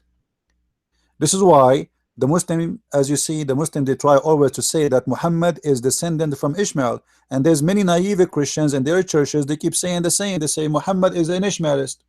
That's absolutely false. Ishmael is the son of Abraham. Abraham is an Aramaic. His wife, she is Hajar. She is an Egyptian. The son is an Arab. Imagine I went to China and I marry a Chinese woman and then I say I'm the father of the Chinese. That will be the most stupid ever thing you can even hear.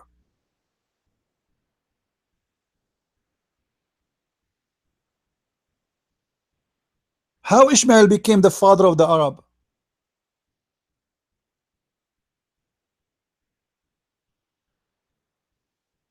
By the way, the Arab are not even an ethnic, and I explained that before in a video. Arab is a people who live in the desert, have nothing to do with any ethnic. Whoever live in the desert in the old Semitic language, they call him Arabo or Araba, like in the Hebrew Arabo, which means like the Bedouin. This is exactly what the Arab are. It's not really about an ethnic. This is why when you see today, you see Arab, you might see someone he have darker skin, someone he have blue eyes. They call him Arab. Someone who live in Iraq, they call him Arab. Someone who live in Syria, they call him Arab. Someone live in Egypt, but those are different ethnic. Egyptian are not Arab, they are African. Moroccan are not Arab, they are African. African are not Arab,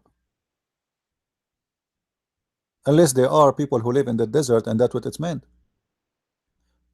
And today, normally, whoever speak Arabic, they call him Arab. This is how mixed up this idea of being an Arab.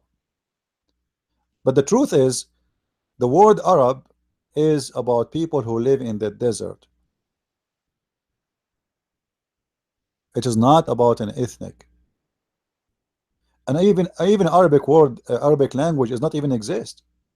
You see, what we are reading in front of us is nothing but a mix of languages. Like when Muhammad he said, we made this book an Arabic book.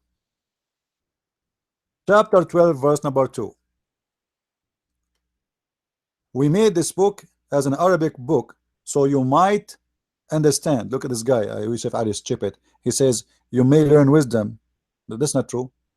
لعلكم تعقلون, which means you may understand. Because this is the language of the people. In chapter 13, verse number 37, and this is how we send it as an Arabic law. Why? Because he's speaking to the Arab. In chapter 16, verse number 103, he says, and we say that they say, the one who teach him is with the Arabian tongue, and the one they are speaking about is not a pure Arabic, is a Ajami, and this is a pure Arabic language. Like, you know, it remind me of a guy, his name is Nightmare. This is one of the Muslim little donkey. He says it doesn't say it's a pure Arabic. Read with me. He said that. He said the Quran doesn't say, when the Quran says the word Arab, does not mean a pure Arabic, just to show you how stupid when they lie. And we know indeed that they say it is a man that teach him the tongue of him wickedly. Point to this notable foreign, while this in Arabic is a pure and clear. So he's saying to them, oh, you know what? What is behind this story here? Some people, they accuse Muhammad that he is copying others. He was listening to some people, they are Aramaic, and they, especially the slaves. There's the slaves, and actually you will find that in my coming book, the Quran, the roots of the Quran. Muhammad, he was going and listening to people who they are speaking or reciting their scriptures, and that make me think that Muhammad looked like he knew some Aramaic, because what the point of listening to them if they are reciting Aramaic? It doesn't make sense. So they accuse him that he is learning from them. So Muhammad, he gave an answer, says, well, the one I listen to, the one you accuse me of listening to, they are teaching in a tongue which is not a pure Arabic, but that is a foreign tongue. You see it? But this is, while this is in Arabic and pure and clear. The funny, when the Muslim they say that the Quran is a pure Arabic, I laugh, because the word Quran itself is not Arabic. The word Quran is an Aramaic word. The first verses came to Muhammad is full of, the first verses ever is full of words that have nothing to do with Arabic. This is how stupid this book is. Like, isn't it Muhammad, he said to Allah, he said to Muhammad supposedly, read.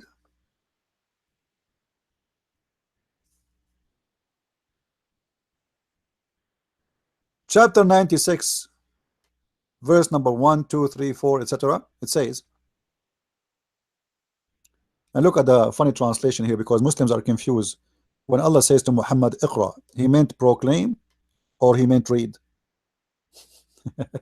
The fact it cannot be any of them, because proclaim, Muhammad, he have no reason to say I cannot proclaim. That would be stupid.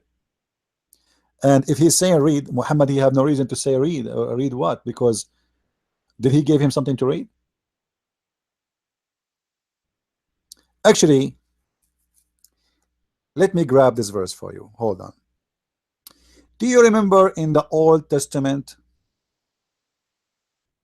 in the book of Isaiah, where the Bible speak about someone and God, or a group of people, God, he said to them, read, and they say we cannot read? Do you remember? They are unable to read. Here we go, I got it. Read. And by the way, the Muslims, they say to you, this is about Muhammad, which I agree. This is how stupid, naive those Muslims are. They say this is about Muhammad. In Isaiah 29, verse number 12, and I believe that Muhammad was, as an ignorant, stupid person, he thought he can quote this and make it is about him, but because he do not know that this is about the false prophets, and the book is delivered to him that is not learned, saying, read this. And then he answers saying, I pray thee. And he says, I am not learned. Do you notice where this story is coming from? Is the text clear? Is the text clear, or should I make it bigger?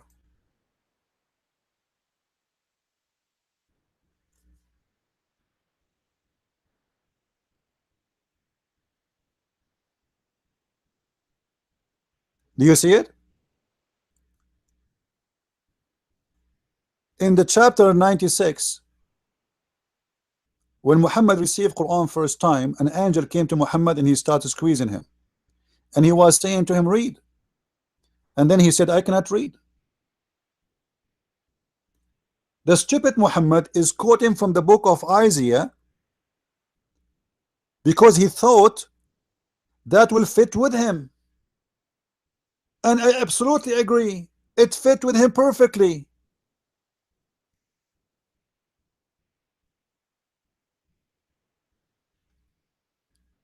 Why it's fit with him perfectly?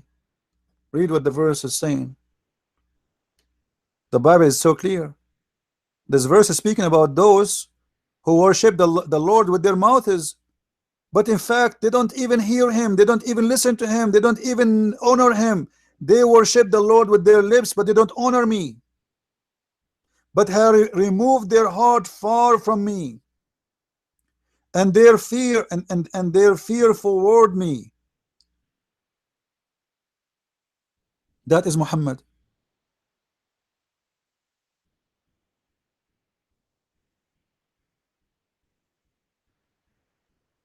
That is Muhammad. What the Bible is saying here about I am not learned, it's mean I can't understand it. It's not really about being a person who knows how to read, how to write. It's mean this book is sealed for me. I cannot understand it because they are hypocrite, because they are worshiping the Lord with their mouths and their tongue, but they don't believe in him.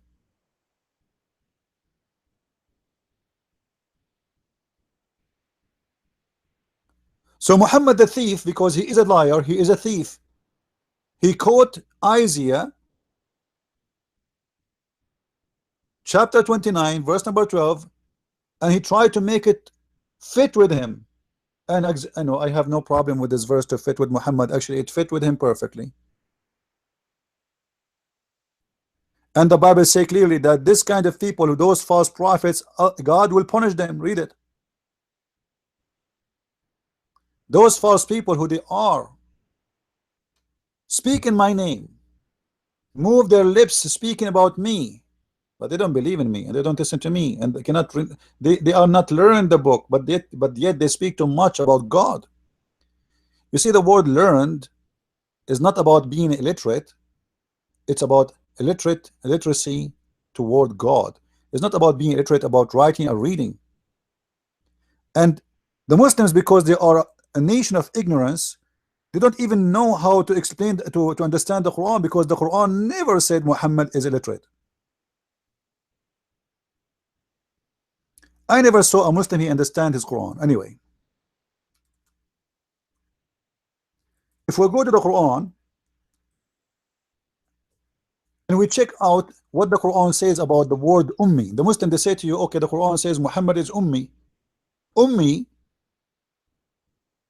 is equal word to the Hebrew when we speak when we say the Gentile, those who they are not believers in God, those who they are not Jews. Look what the Quran says, chapter 2 verse number 78. Actually the Quran explained, but they are donkeys. You know, every Muslim is a donkey until he proved the opposite for me. Read it to me. It's in front of them, but they can't see it. And there are among them illiterates who know not the book. Like, come on, the Quran explain it. It's in front of you, Abdul. So the word ummi does not mean he do not know how to write, how to read. It's about they are unlearned the book. And this is exactly is copy from the book of Isaiah, chapter 29, verse number 12. We give them the book, we tell them read the truth, and then they say to me, well, we are not learned. This book is sealed for me. We are not learned. We cannot understand it. We are illiterate, which is an excuse not to follow God. So here the Quran explain that the word illiterate is about someone who don't know the book.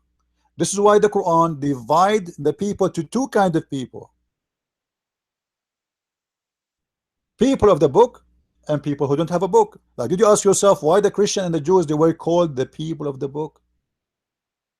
Is that an ethnic? No. Is that a color? No. Is that a language? No.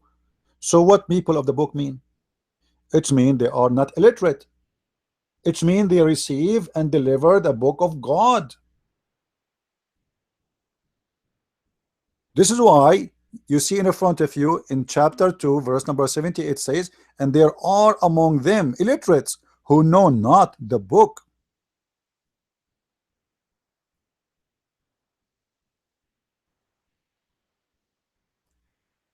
And it doesn't matter how many times you explain to the Muslims, still they are not going to receive because they are blind, following a blind. There's tons of verses proving what we are saying from the Quran. In chapter 3 verse number 20,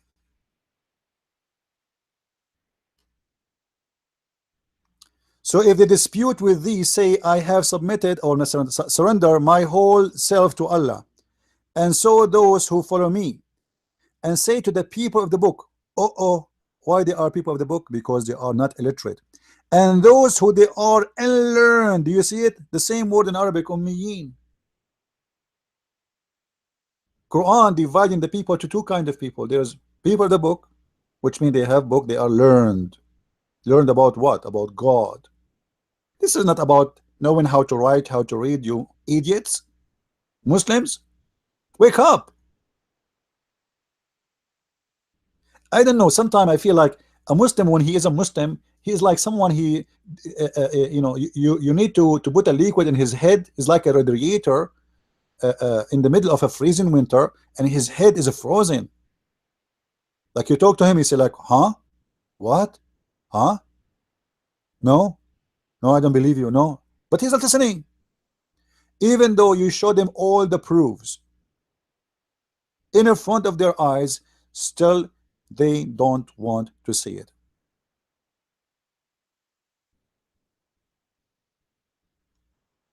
So the word illiterate is not about illiteracy of writing and reading. It's about you being illiterate about God. Remember, this is a religious book. This is not an atheist book. This is not a book of you know, somebody writing a book about school. This is about knowing God or not knowing God. The whole book is supposed to be about that. Otherwise, somebody can tell me when the Quran called the Christians and the Jews people of the book, does that mean we know how to write, how to read, all of us? Even in the time of Muhammad, that's impossible.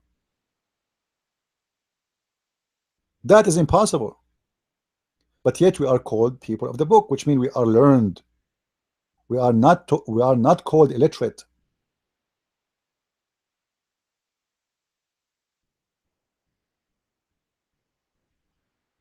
If there is any Muslim, by the way, there is a Muslim Abdul. He is he make videos in German. This guy who made a video asking Muslim to make a review of my book in German.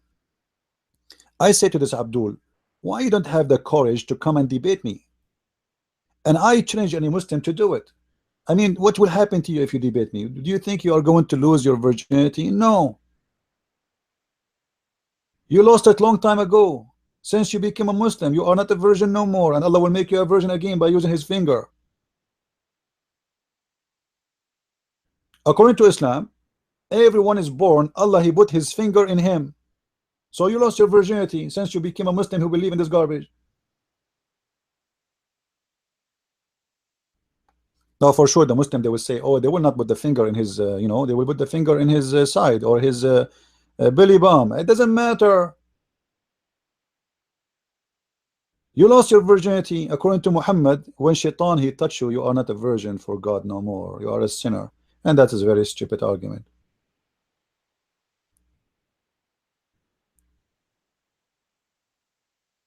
I want to see some brave Muslims, the same as this guy Shia Hamza. Uh, the funny Shia Hamza, when we were debating, he texted someone. He told him, "See how weak a Christian prince is."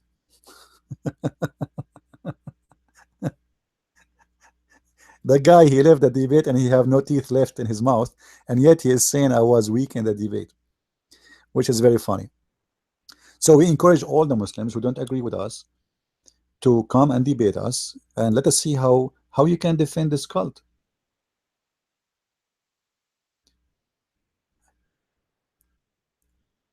Uh, Somebody is asking me about my book, Deception of Allah in paper. Is we are out of it. We are out of copy in papers, so I hope soon, in few days, we'll be ready. Actually, almost ready. So maybe 48 hours, 3 days from now, the book will be ready to be print to be ordered as a paper book. Yeah, in English. Uh, anyway, anyone have any question for us? So the conclusion is so clear that Muhammad cannot be a brother to Jesus. In fact, he is an enemy to Jesus because he's a criminal, he's a thief, he's a child molester, he's an antichrist. What is left? What is left ugly Muhammad he did not do? So how we can consider Muhammad a brother to Jesus? Based on what? Based on the promising in heaven that men and women they will have unlimited number of sex positions and sexuality and etc. Jesus said clearly that in heaven there is no such a thing. So obviously the heaven of Jesus is not the same heaven of Muhammad, and that means the heaven of Muhammad belong to the God of Muhammad, and the heaven of Jesus belong to Jesus. You see, if we have the same religion, or let us say the same, I don't like to use the word religion. Islam have religion. We don't have religion. We have faith. We have a belief. We have a truth. If we have the same belief, we should have the same heaven at least. But everything in Islam is different. And the most important things Muhammad he failed with, number one, he denied the deity of Jesus. Number two, Muhammad he failed in the ethic. He failed in the morality. His teaching is totally the opposite of the teaching of the Messiah. He teach adultery. He teach theft. He teach even homosexuality. If you remember the hadith where Muhammad he says in the heaven there is an images, there's a market, and this market have nothing but images of male and female, and if the believer wish, he enter the image and he have sex with it if he desire.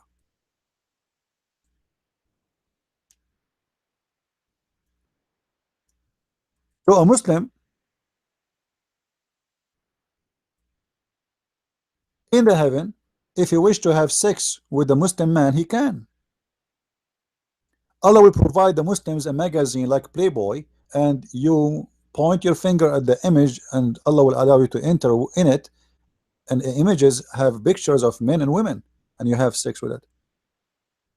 That is not the heaven of the Messiah, the holy heaven of the Messiah.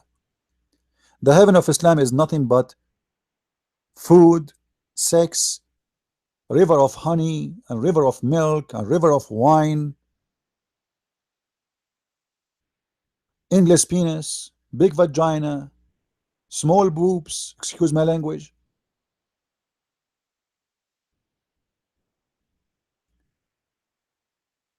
You know, the Muslims, when they translate the Quran,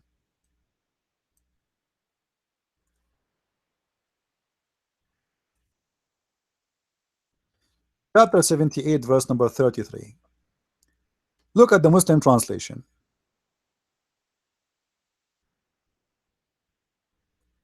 Not accurate, but I will let it go. What does this word mean? Is that a description of the breast of women? Women who have nice breasts, all of them, they are in equal age, they will be delivered to you in the heaven. For what? For sex.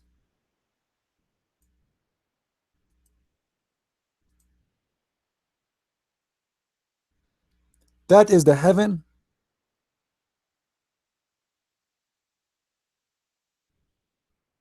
Drink, food, desire. Allah will fulfill your desire in the heaven. Fruits. This is all is what? It's a God speaking to your stomach.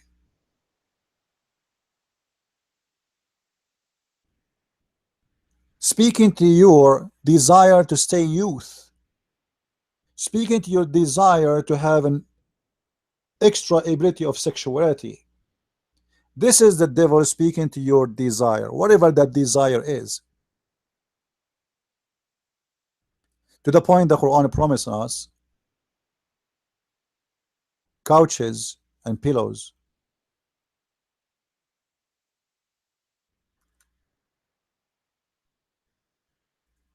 and Gucci, which is proven to us that Islam is nothing but a fabrication, because all the promises is a promises of someone trying to use my desire for things that is missing in my life. I wish to have it. If we promise a king, if we promise a king, we will give you a couch in heaven, he will laugh. If we will say to him, we will give you a river of wine, he will laugh. He have all the wine he want. If we promise him, I will give you a green garment made from silk, he will laugh. He will laugh. If we promise him, we will give you a beautiful couch and recline on it, he will laugh. That is not heaven for a king. He have all of this.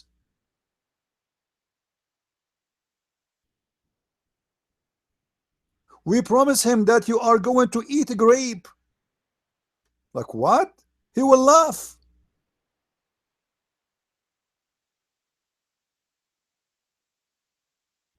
This is God promises. God in those promises, when I say God, I mean the God of Islam, the false God, trying to convince me to join his religion by telling me in heaven I will give you a grape. I like strawberry more. This is God promises. I'm going to get a couch and pillows. I will recline on them. I will have a chair. Boys, naked boys will be around me. Those promises does not fit.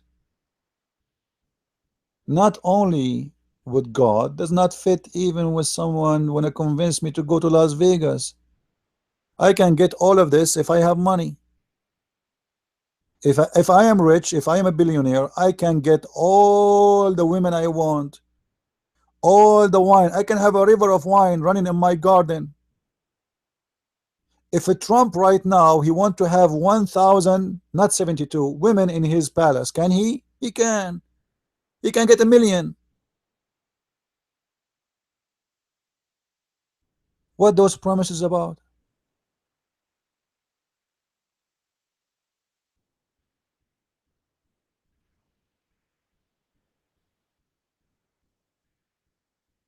So the heaven of Muhammad is not the heaven of Jesus.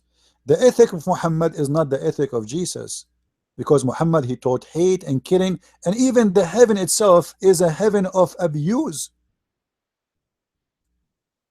In the heaven of Allah,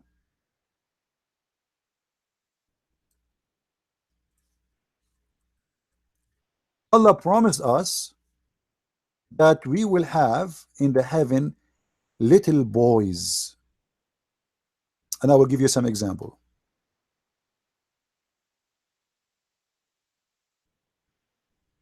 Here you say, it says young male servants, and they are handsome. Actually, it doesn't say handsome. They are so beautiful like pearl. They are so white, because those Arab are perverted minded about the white color. They hate black color. So in the heaven, Allah will enslave for you 70,000 little boy. And what is the purpose of those boys? To serve you. You see it? And around them shall go boys of theirs, as they were hiding pearls. They are so white, naked boys. What kind of God? He wanna assign to me 70,000 little child, and they are naked white like pearls, and supposedly that will make me super happy. That is disgusting. This is the child abuse. This is number one. It's a crime. That's number two. It is disgusting. Number three. It is not a moral, because where is the ethic in this? Why? Because I pray to Allah 5 times a day, and because I say shahada, and because I blow myself in a bus or a train, Allah will enslave for me for eternity 70,000 child, and they will be serving me all the 70,000 child naked around me. And by the way, the serving here is very fishy, because the Quran says wala yanzifun. The Muslim, they will say yanzifun here, they will not get drunk. But the children are not going to the drunk. You are the one who will get drunk. Other one, he will say to you, oh, maybe they will not get tired. Get tired from what? Everybody who live in heaven, nobody get tired anyway.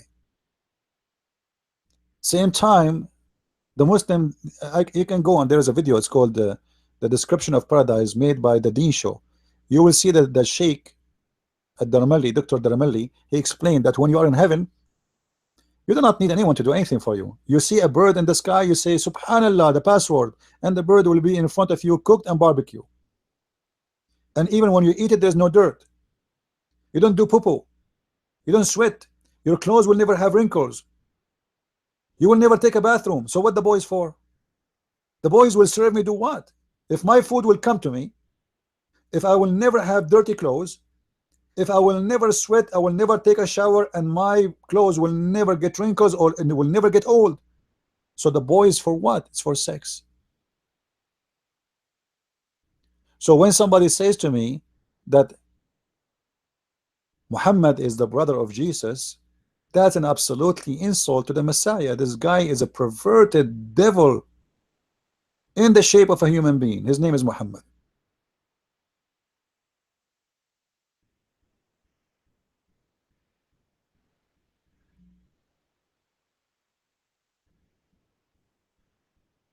Muhammad, he wants you to be a slave of the temptation of the Quran, as you see. And what he is promising you is so evil. Any one of you will be happy to have 70,000 little boys as a servant for eternity, slaves? That's happiness for you? And God, to make one person happy, he will enslave 70,000? What is happiness here?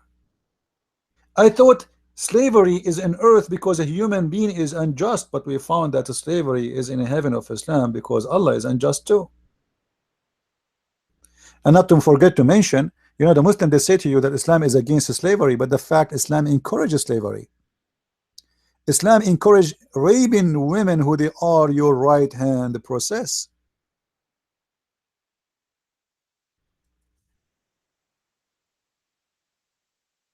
Chapter 4 verse number 3, it says, go and if whatever you want of women. The Muslim, they translate the word inkahu as marriage, which is false, and we proved that many times. And look here, guys, what Muhammad is teaching is very evil. Look, if you fear that you shall not be able to deal justly with the orphans, with who? With who? With the orphans. What? With the orphans. What Muhammad is talking about here. Then go and if of your choice 2 or 3 or 4. Actually, the Quran doesn't say that. The translation is accurate actually here, but with the Quran, you see the Muslim, they say to you, Islam allowed the Muslim man to marry 4 wives. That's a false. The Quran allowed the Muslim to marry, read with me, 2 or 3 or 4 is a false translation because there's no or. There's no or. In Arabic it says wa, wa, which means and. So the Quran did not start saying marry one, even the word marriage is not there, but let us go with them. Marry one. No. Start with 2.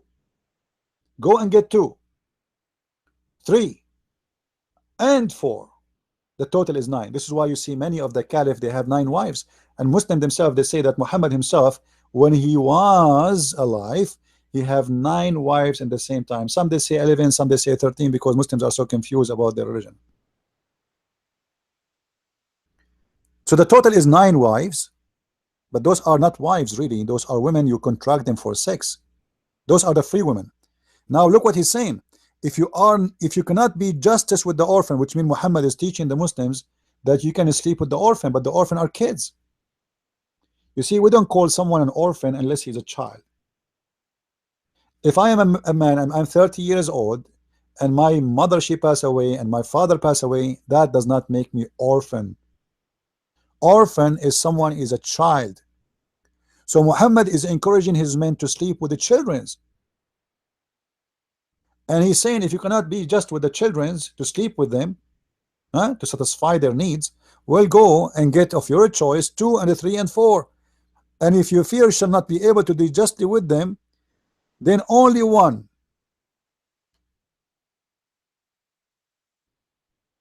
If you cannot be justly with them in what? Is that in kissing? No, it's about money. You have to be justly with them in money, to offer them houses equally.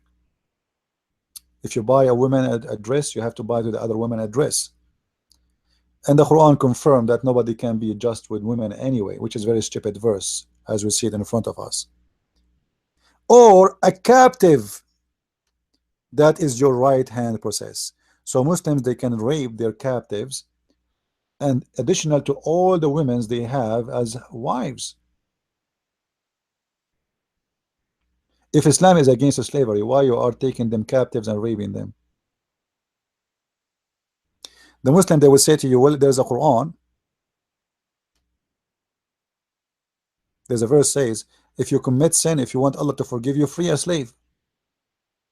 But that will increase the market of slavery, because then you have to go to the market and buy a slave to free the slave, and then they capture him again, and then they enslave him again. And actually there's a hadith, there's many of them, where the owner of the slaves, he freed them, Muhammad, he enslaved them again.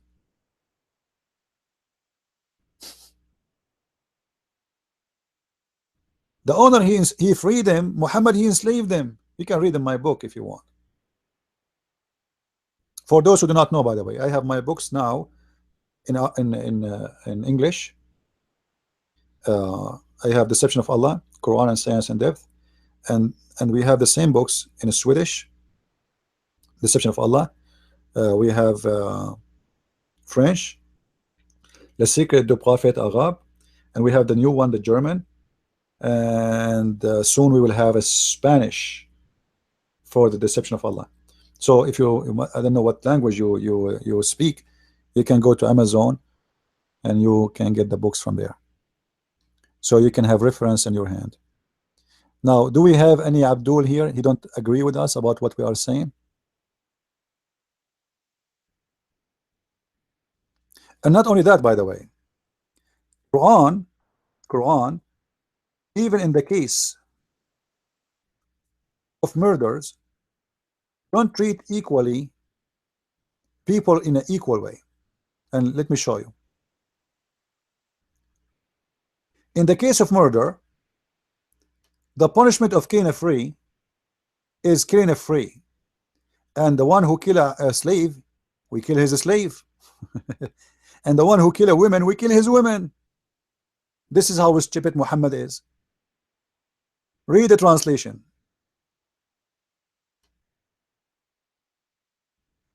O ye who believe in the law of equality, Law of what? Equality. Aha, look how equality is working. Is prescribed to you in the case of murder. The free for the free, the slave for the slave, the women for the women. Like what? So if I am a white free man and I kill a black slave man, I will not be killed for killing this slave man. The punishment is going to be upon me to kill one of my slaves. So now we have two victims instead of one. But if I kill a free white man like me, I will be killed.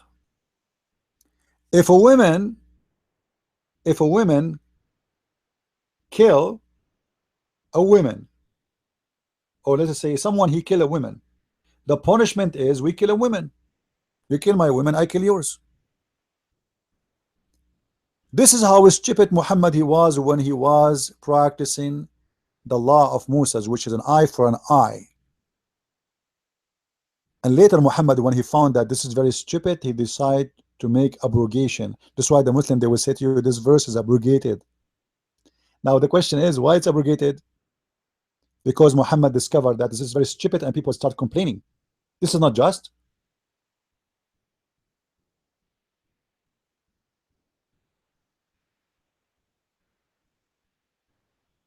What do you mean if a man kill my wife, I will kill his wife? Or somebody kill my wife, I kill or my slave women, I kill his slave women. What is this? Is justice? This is God? And why Allah he made this verse? Don't he knew it's wrong? So later he canceled it.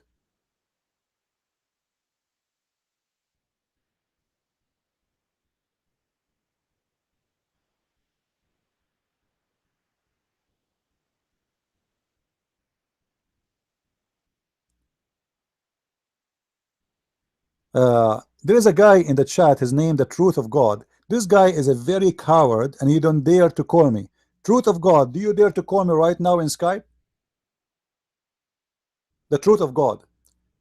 You are a person always who posts in the chat and etc. But I accuse you to be a coward. Do you dare to call me right now in Skype and debate me? This guy is from those Hebrew weird people. I'm waiting for you, the Truth of God, to answer me. Do you dare to call me right now in Skype and debate me? Live?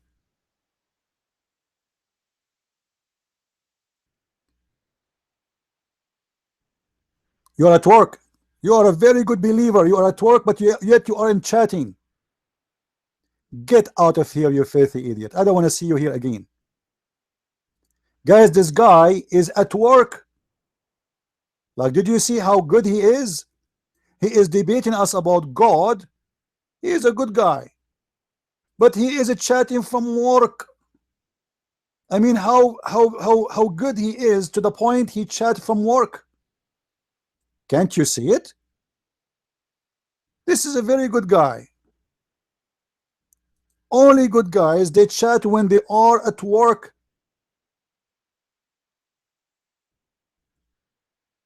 Coward. So if you are at work and you are busy and you cannot do it, why you are here? I will tell you why. You are simply nothing but a coward. How many times I offer you in YouTube to come and debate me, you idiot? All this time, all those months, since last year, I offer you to debate me. All this time you are still at work?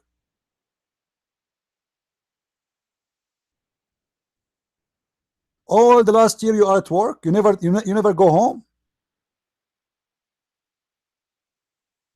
You see how we can expose those liars? You know what? You can call me at your lunch break for 5 minutes. Let us see how good you are. I just blocked you from my chat to force you to come to add me in Skype. Add me in Skype, you coward. Add me. My name in Skype is Debate TV. I want to see how brave you are. What a potato you are.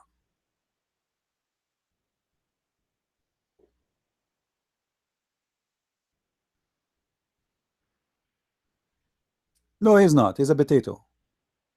Big mouth. Big mouth, but they have nothing to say. They talk too much, they say nothing.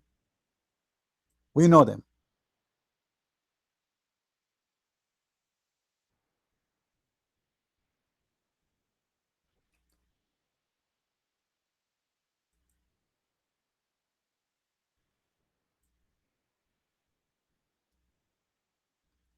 After I close and then I shut down and then I go to out of YouTube or whatever, then they will start texting and suddenly they are brave. Suddenly they have the time to debate me. When I challenge them live to do it, nobody show up. We open our chat room for 6 hours, 10 hours, 12 hours, sometimes even the whole day, and we are waiting for one of those brave ones to come and debate us, and we don't see them.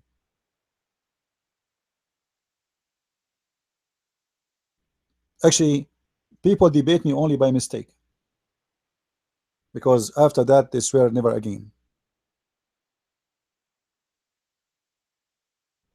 Anyway, guys, don't waste your time. If you want to debate me, you can contact me in Skype, but this guy is a coward. Don't waste your time with him.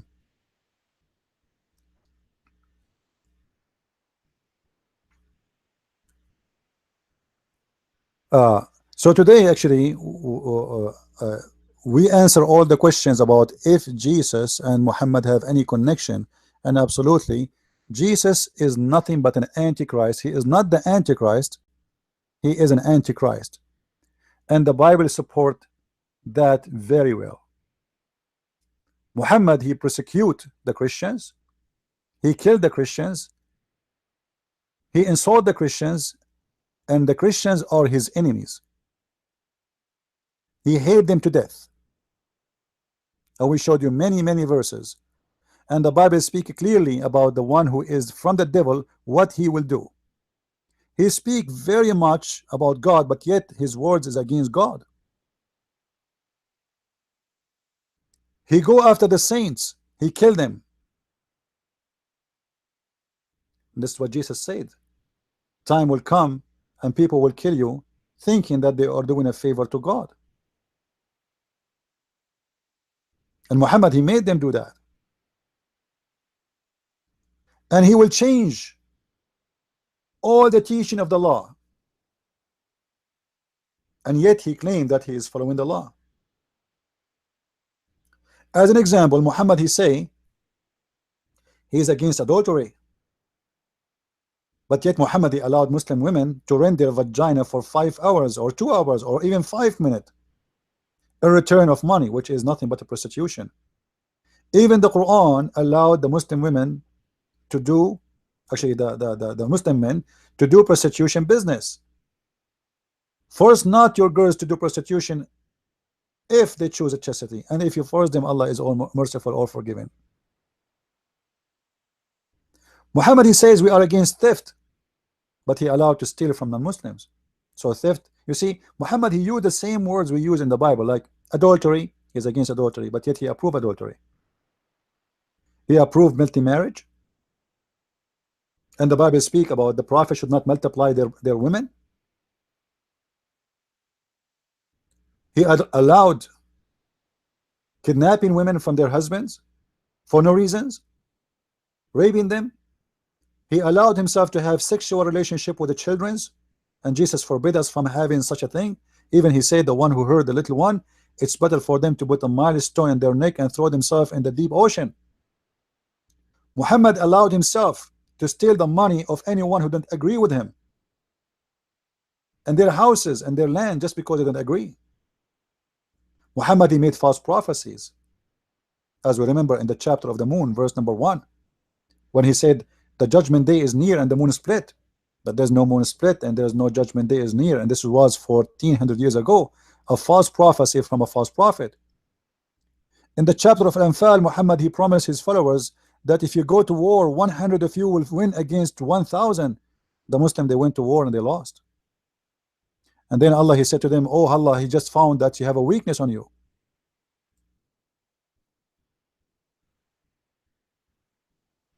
So the number will change by 200, and that's mean the error was huge, and the prophecy was very false to the point Muhammad himself could not stay with his promise, and his God could not make it happen. Muhammad, he said a lot of stupid things like scientific errors, historical error. Mary, she is the sister of Aaron. The Muslim, they say to us, oh, he did not mean in the old days they call you by your ancestor. This is false, my friend, because Moses is not the grandfather of Mary, and if she is the grandfather according to the Quran, because you remember, guys, look, just to show you what the Quran says. If we go to the Quran says that Allah, he chose Adam and Noah and the family of Abraham and the family of Imran. Hold on. If you choose the family of Ibrahim, you chose the family of Imran already. But who is Imran? There's nothing is called Imran in the whole Bible. What is existing in the Bible is Umram. Umram. The stupid Muhammad, he could not make it right. He always hear the Jews saying Umran, Umran, so he thought it's Umran because the two names are close. This is Umran. The last letter here in Arabic is N, like Nancy. In the Hebrew is Umram. The last letter is M from mountain. So what Muhammad, he think that Mary is the daughter of Umran, which is Umram. But Umram is not the father of Mary. This is why Umram, he is the father of Mary, which is Maryam, which is the sister of Aaron. So the stupid Muhammad, he thought that Mary is the daughter of Amram, as we see in chapter 66, verse number 12. And she is the sister of Aaron. You see it?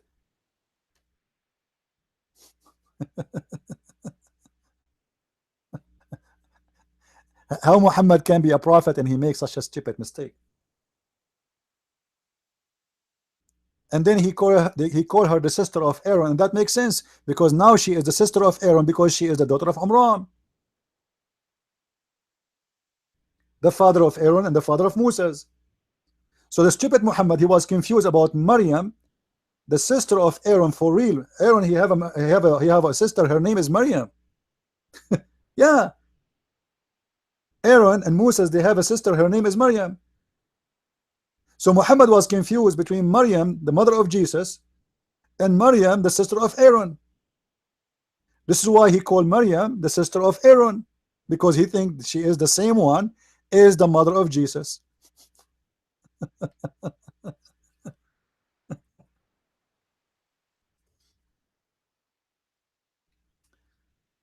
Oh boy. When the Jews came to Mary in chapter 19, verse number 28, they said to her, "O sister of Aaron,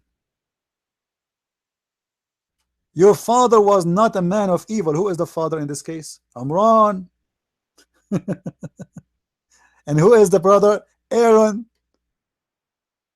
And the Muslims, they try to fix it, but that doesn't work. Even there's a hadith where Kabul Ahbar, who is a Muslim, who is a Jewish rabbi, who was forced to convert to Islam. According to Muslims, he was willingly converting, no problem. He came to Aisha and he said to her, you know what, this is wrong. Aaron is not the brother of Miriam. That Miriam is not the same. So Aisha, she said to him, you lie. And the prophet, he told the truth.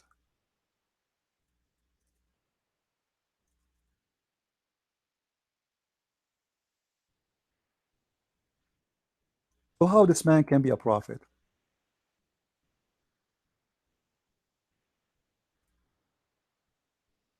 How this man can be followed for a second?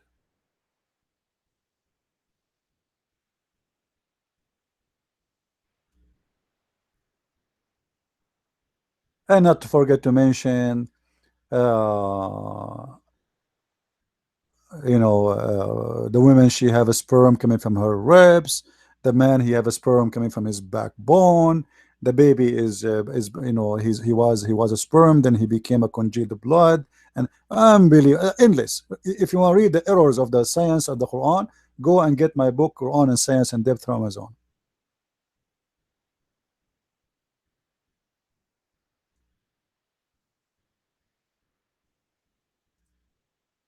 Do we have any Muslim here that agree?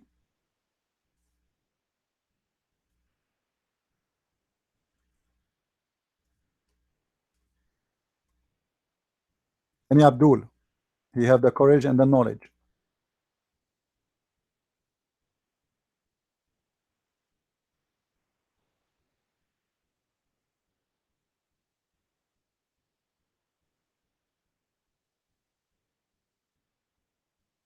Any Abdul?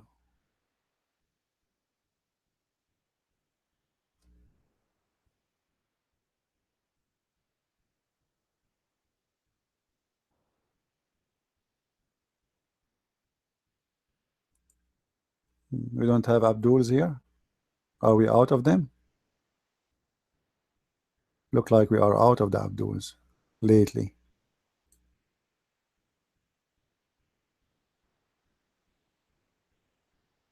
So anyway, I hope that today we have all your questions answered about this topic.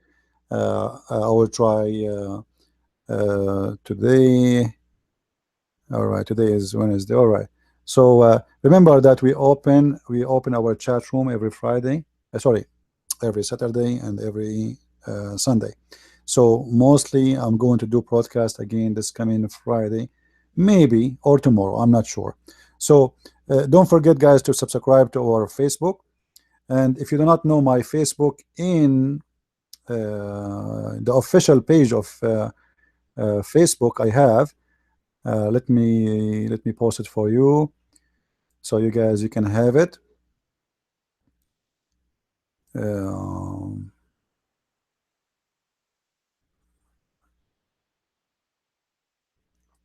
all right.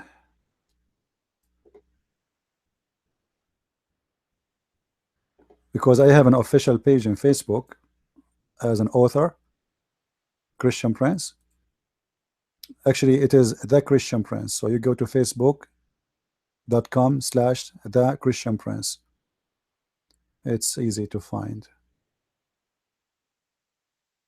Um,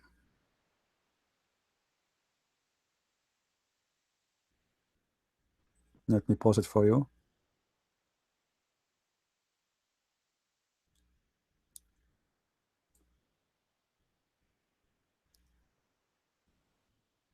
My net is slow because I have many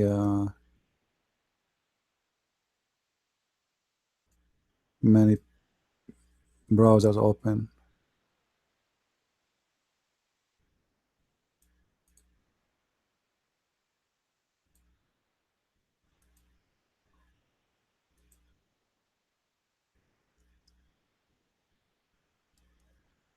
Actually, there is no proof of the last speech of Muhammad. You see, the Muslim, they say the last sermon of Muhammad, the last sermon of Muhammad.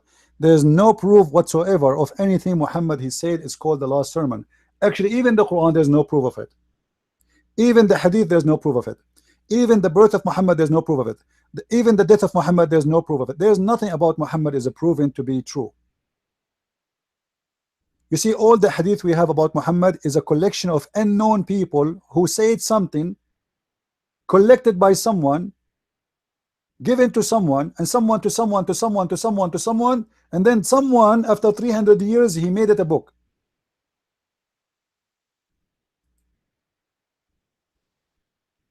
This is the story of Muhammad. This is why when we speak about, as I say, like in my book, I put the date of where Muhammad he died, but this is not really accurate because we don't know. But we have to put that date because this is the one we know. Nobody knows when Muhammad died. We don't know when Muhammad was born. We don't know how many women he married, how many women he raped. We know nothing about Muhammad. And all the Quran we have today is nothing but a collection of unknown people. We have no idea whatsoever of any of those. We have zero. I'm posting the link for Facebook so you can subscribe. So all the details and the dates we give is what we receive, but none of those is true and confirmed. And the Quran today, even the Muslims agree that this is the book of Uthman. And you believe it or not, nobody have the original copy of Uthman. So how we can know even that this is a Uthman book? How anyone,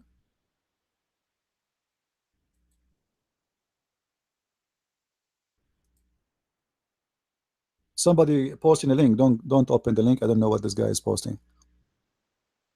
How somebody can be trusted if we have no source whatsoever about what he says? However, whatever we have already from the Muslims, which is the Muslims agree about it, it's very stupid and enough for us to believe that Muhammad was a false man.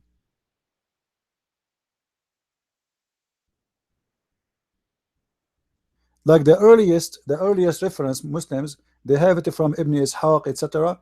But this guy, he never saw Muhammad, never witnessed Muhammad, never heard Muhammad, and never was with Muhammad. And then the collection is happened even after his death, and then the Muslim, they put it in books, and then they make it a history of Islam. But there's nothing really, there's no proof. It's a collection of fairy tale stories. The Quran and the Hadith, all of them, they are collected, and there's no proof of them. We don't have original of anything. So all the information we have about Islam, there's no proof of it, but we deal with what we have until we discover something new. Like now, there is some people, they have a theory that Mecca is not really in Saudi Arabia. The Mecca we are talking about is the city of the cliff, which is mentioned in the Bible, which is the city of Petra. So like some people, they have their theory that's old mosque, they are not built facing Mecca, but yet they are facing Petra. And the question was, why they are facing Petra, not facing Mecca? If Mecca is the city, the holy city of Islam, why all this mosque is facing Petra, not facing Mecca? You know. So there's many theories about Islam. There's many mysterious issues. Like as an example, the Christians in Jerusalem, when the Bedouin, they occupy their land, and I suppose this is the story of Umar ibn Khattab, as the Muslim Caliph, he came and he occupied Jerusalem. You will see the Christians never mention the word Muslim there.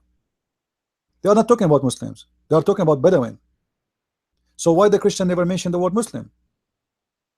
So there is a missing information in history. Islam is very lost. We do not know really much about this religion. Uh, but for me, I don't waste my time really to go and study after history. I will leave the historian do that. Maybe they can find something. For me, I deal with what I have until there's something else to come, and it became a real reference to go by. All right. So we use their books to prove how stupid their books is, not because we believe in it, because nothing of what they teach is true. Uh, so we have to be careful about the information we receive from Muslims, because they themselves, they have no idea what they are talking about. You know, there's no proof, there's no reference. This is why you see someone like Robert Spencer. He made a book. It's called I forget the name, but the book is about Muhammad was not exist, right? You remember there's a book made by Robert Spencer, Muhammad is not exist, something like this. Now, why he is saying it's not exist? Because there's nothing about Muhammad. There's no reference really for Muhammad. There's no proof. I don't agree with him, you know. However, until there is historians, they can prove to us something really to confirm that this is true, or to confirm that Islam is a fabrication, came long after the date of what is called Muhammad is exist.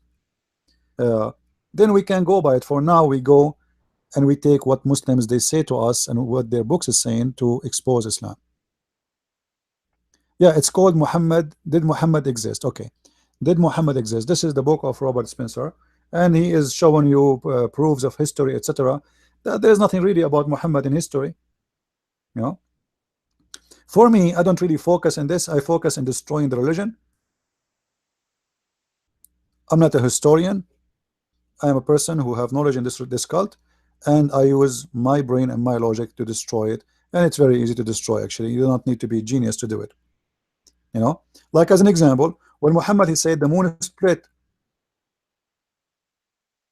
near and the moon split, right? Uh,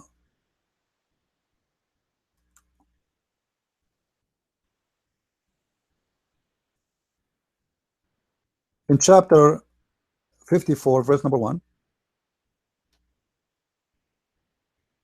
In this one, we can use the historian to prove Muhammad to be a cult leader, because if the moon split, if the moon split as the Muslims claim in the Quran, this is Quran now, this is not Hadith, so the Muslim cannot deny it. If the moon split, that means this is an event should be seen by everybody, and there's no reason the Roman they will not mention it, or the Greek, or the Persian, or the Egyptian, because remember, all those they can witness the same moon in the same moment. You see, at that time the Roman was exist in Jerusalem. Actually, they exist in Tabuk, which is it's inside Saudi Arabia today. Tabuk today is a city exists inside Saudi Arabia, and the Roman was exist there. So how the moon split in Mecca, the Roman did not see it, the Ethiopian did not see it, the African did not see it, people of Yemen did not see it. India is just across the sea. You know, it's just like 4 hours. India is not far from Saudi Arabia, by the way. You know, it's very close. Look at the map. So how the Indian did not see it, how the Persian did not see it, how the people of Syria did not see it. Nobody saw the moon split. Imagine such an event happen. How many times in the human history such a thing is going to happen?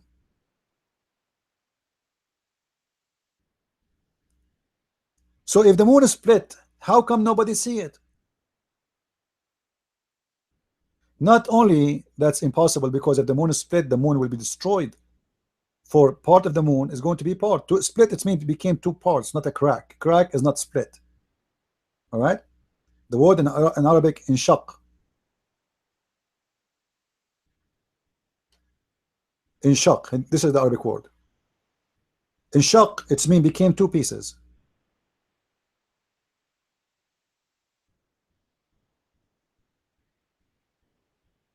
So if the moon split, and it was easy to Muhammad to see it with his own naked eye, this means that's big separation. Is not just, it's not a crack, because how Muhammad he can see with his eyes the moon is splitting, unless it was separated totally from each other, 2 parts, so the light can go through between the 2 parts. So nobody saw that except Muhammad. No historian, not the Greek, not the African, not the Buddhas, not the Hindus, not people who knows nothing actually. I mean, you do not need to speak about religion at that time to mention in your books that something like this happened. No historian mentions such a thing ever, and science today proved that that's impossible and it's false. So I focus in what Islam is teaching, because we need to make the Muslims first see how stupid it is. Now, if historian they can find something else to prove Islam more to be false, that is their business, and they can do it. And I leave the one who has a specialty to do his specialty, and I do my specialty. As simple as that. Do we have any more questions? I want to say thank you guys for being here. I I hope we had learned some information. And if you ever know someone who would dare to debate me, this is an open invitation for any Muslim who dare to debate me. I don't care who you are. Don't tell me your name. I don't care how you look. I don't care you are black or white or Indian. I don't care how tall, how short. I don't care if you speak like Zakir Naik or you speak like someone else. Be a man and debate me. Be a man and try it. All right. So, I want to say thank you guys for being here. May the Lord bless you. And until we see you again, maybe tomorrow or the day after, I say Christ is Lord, Islam is false. I mean to that. And see you soon again. God bless you, all of you.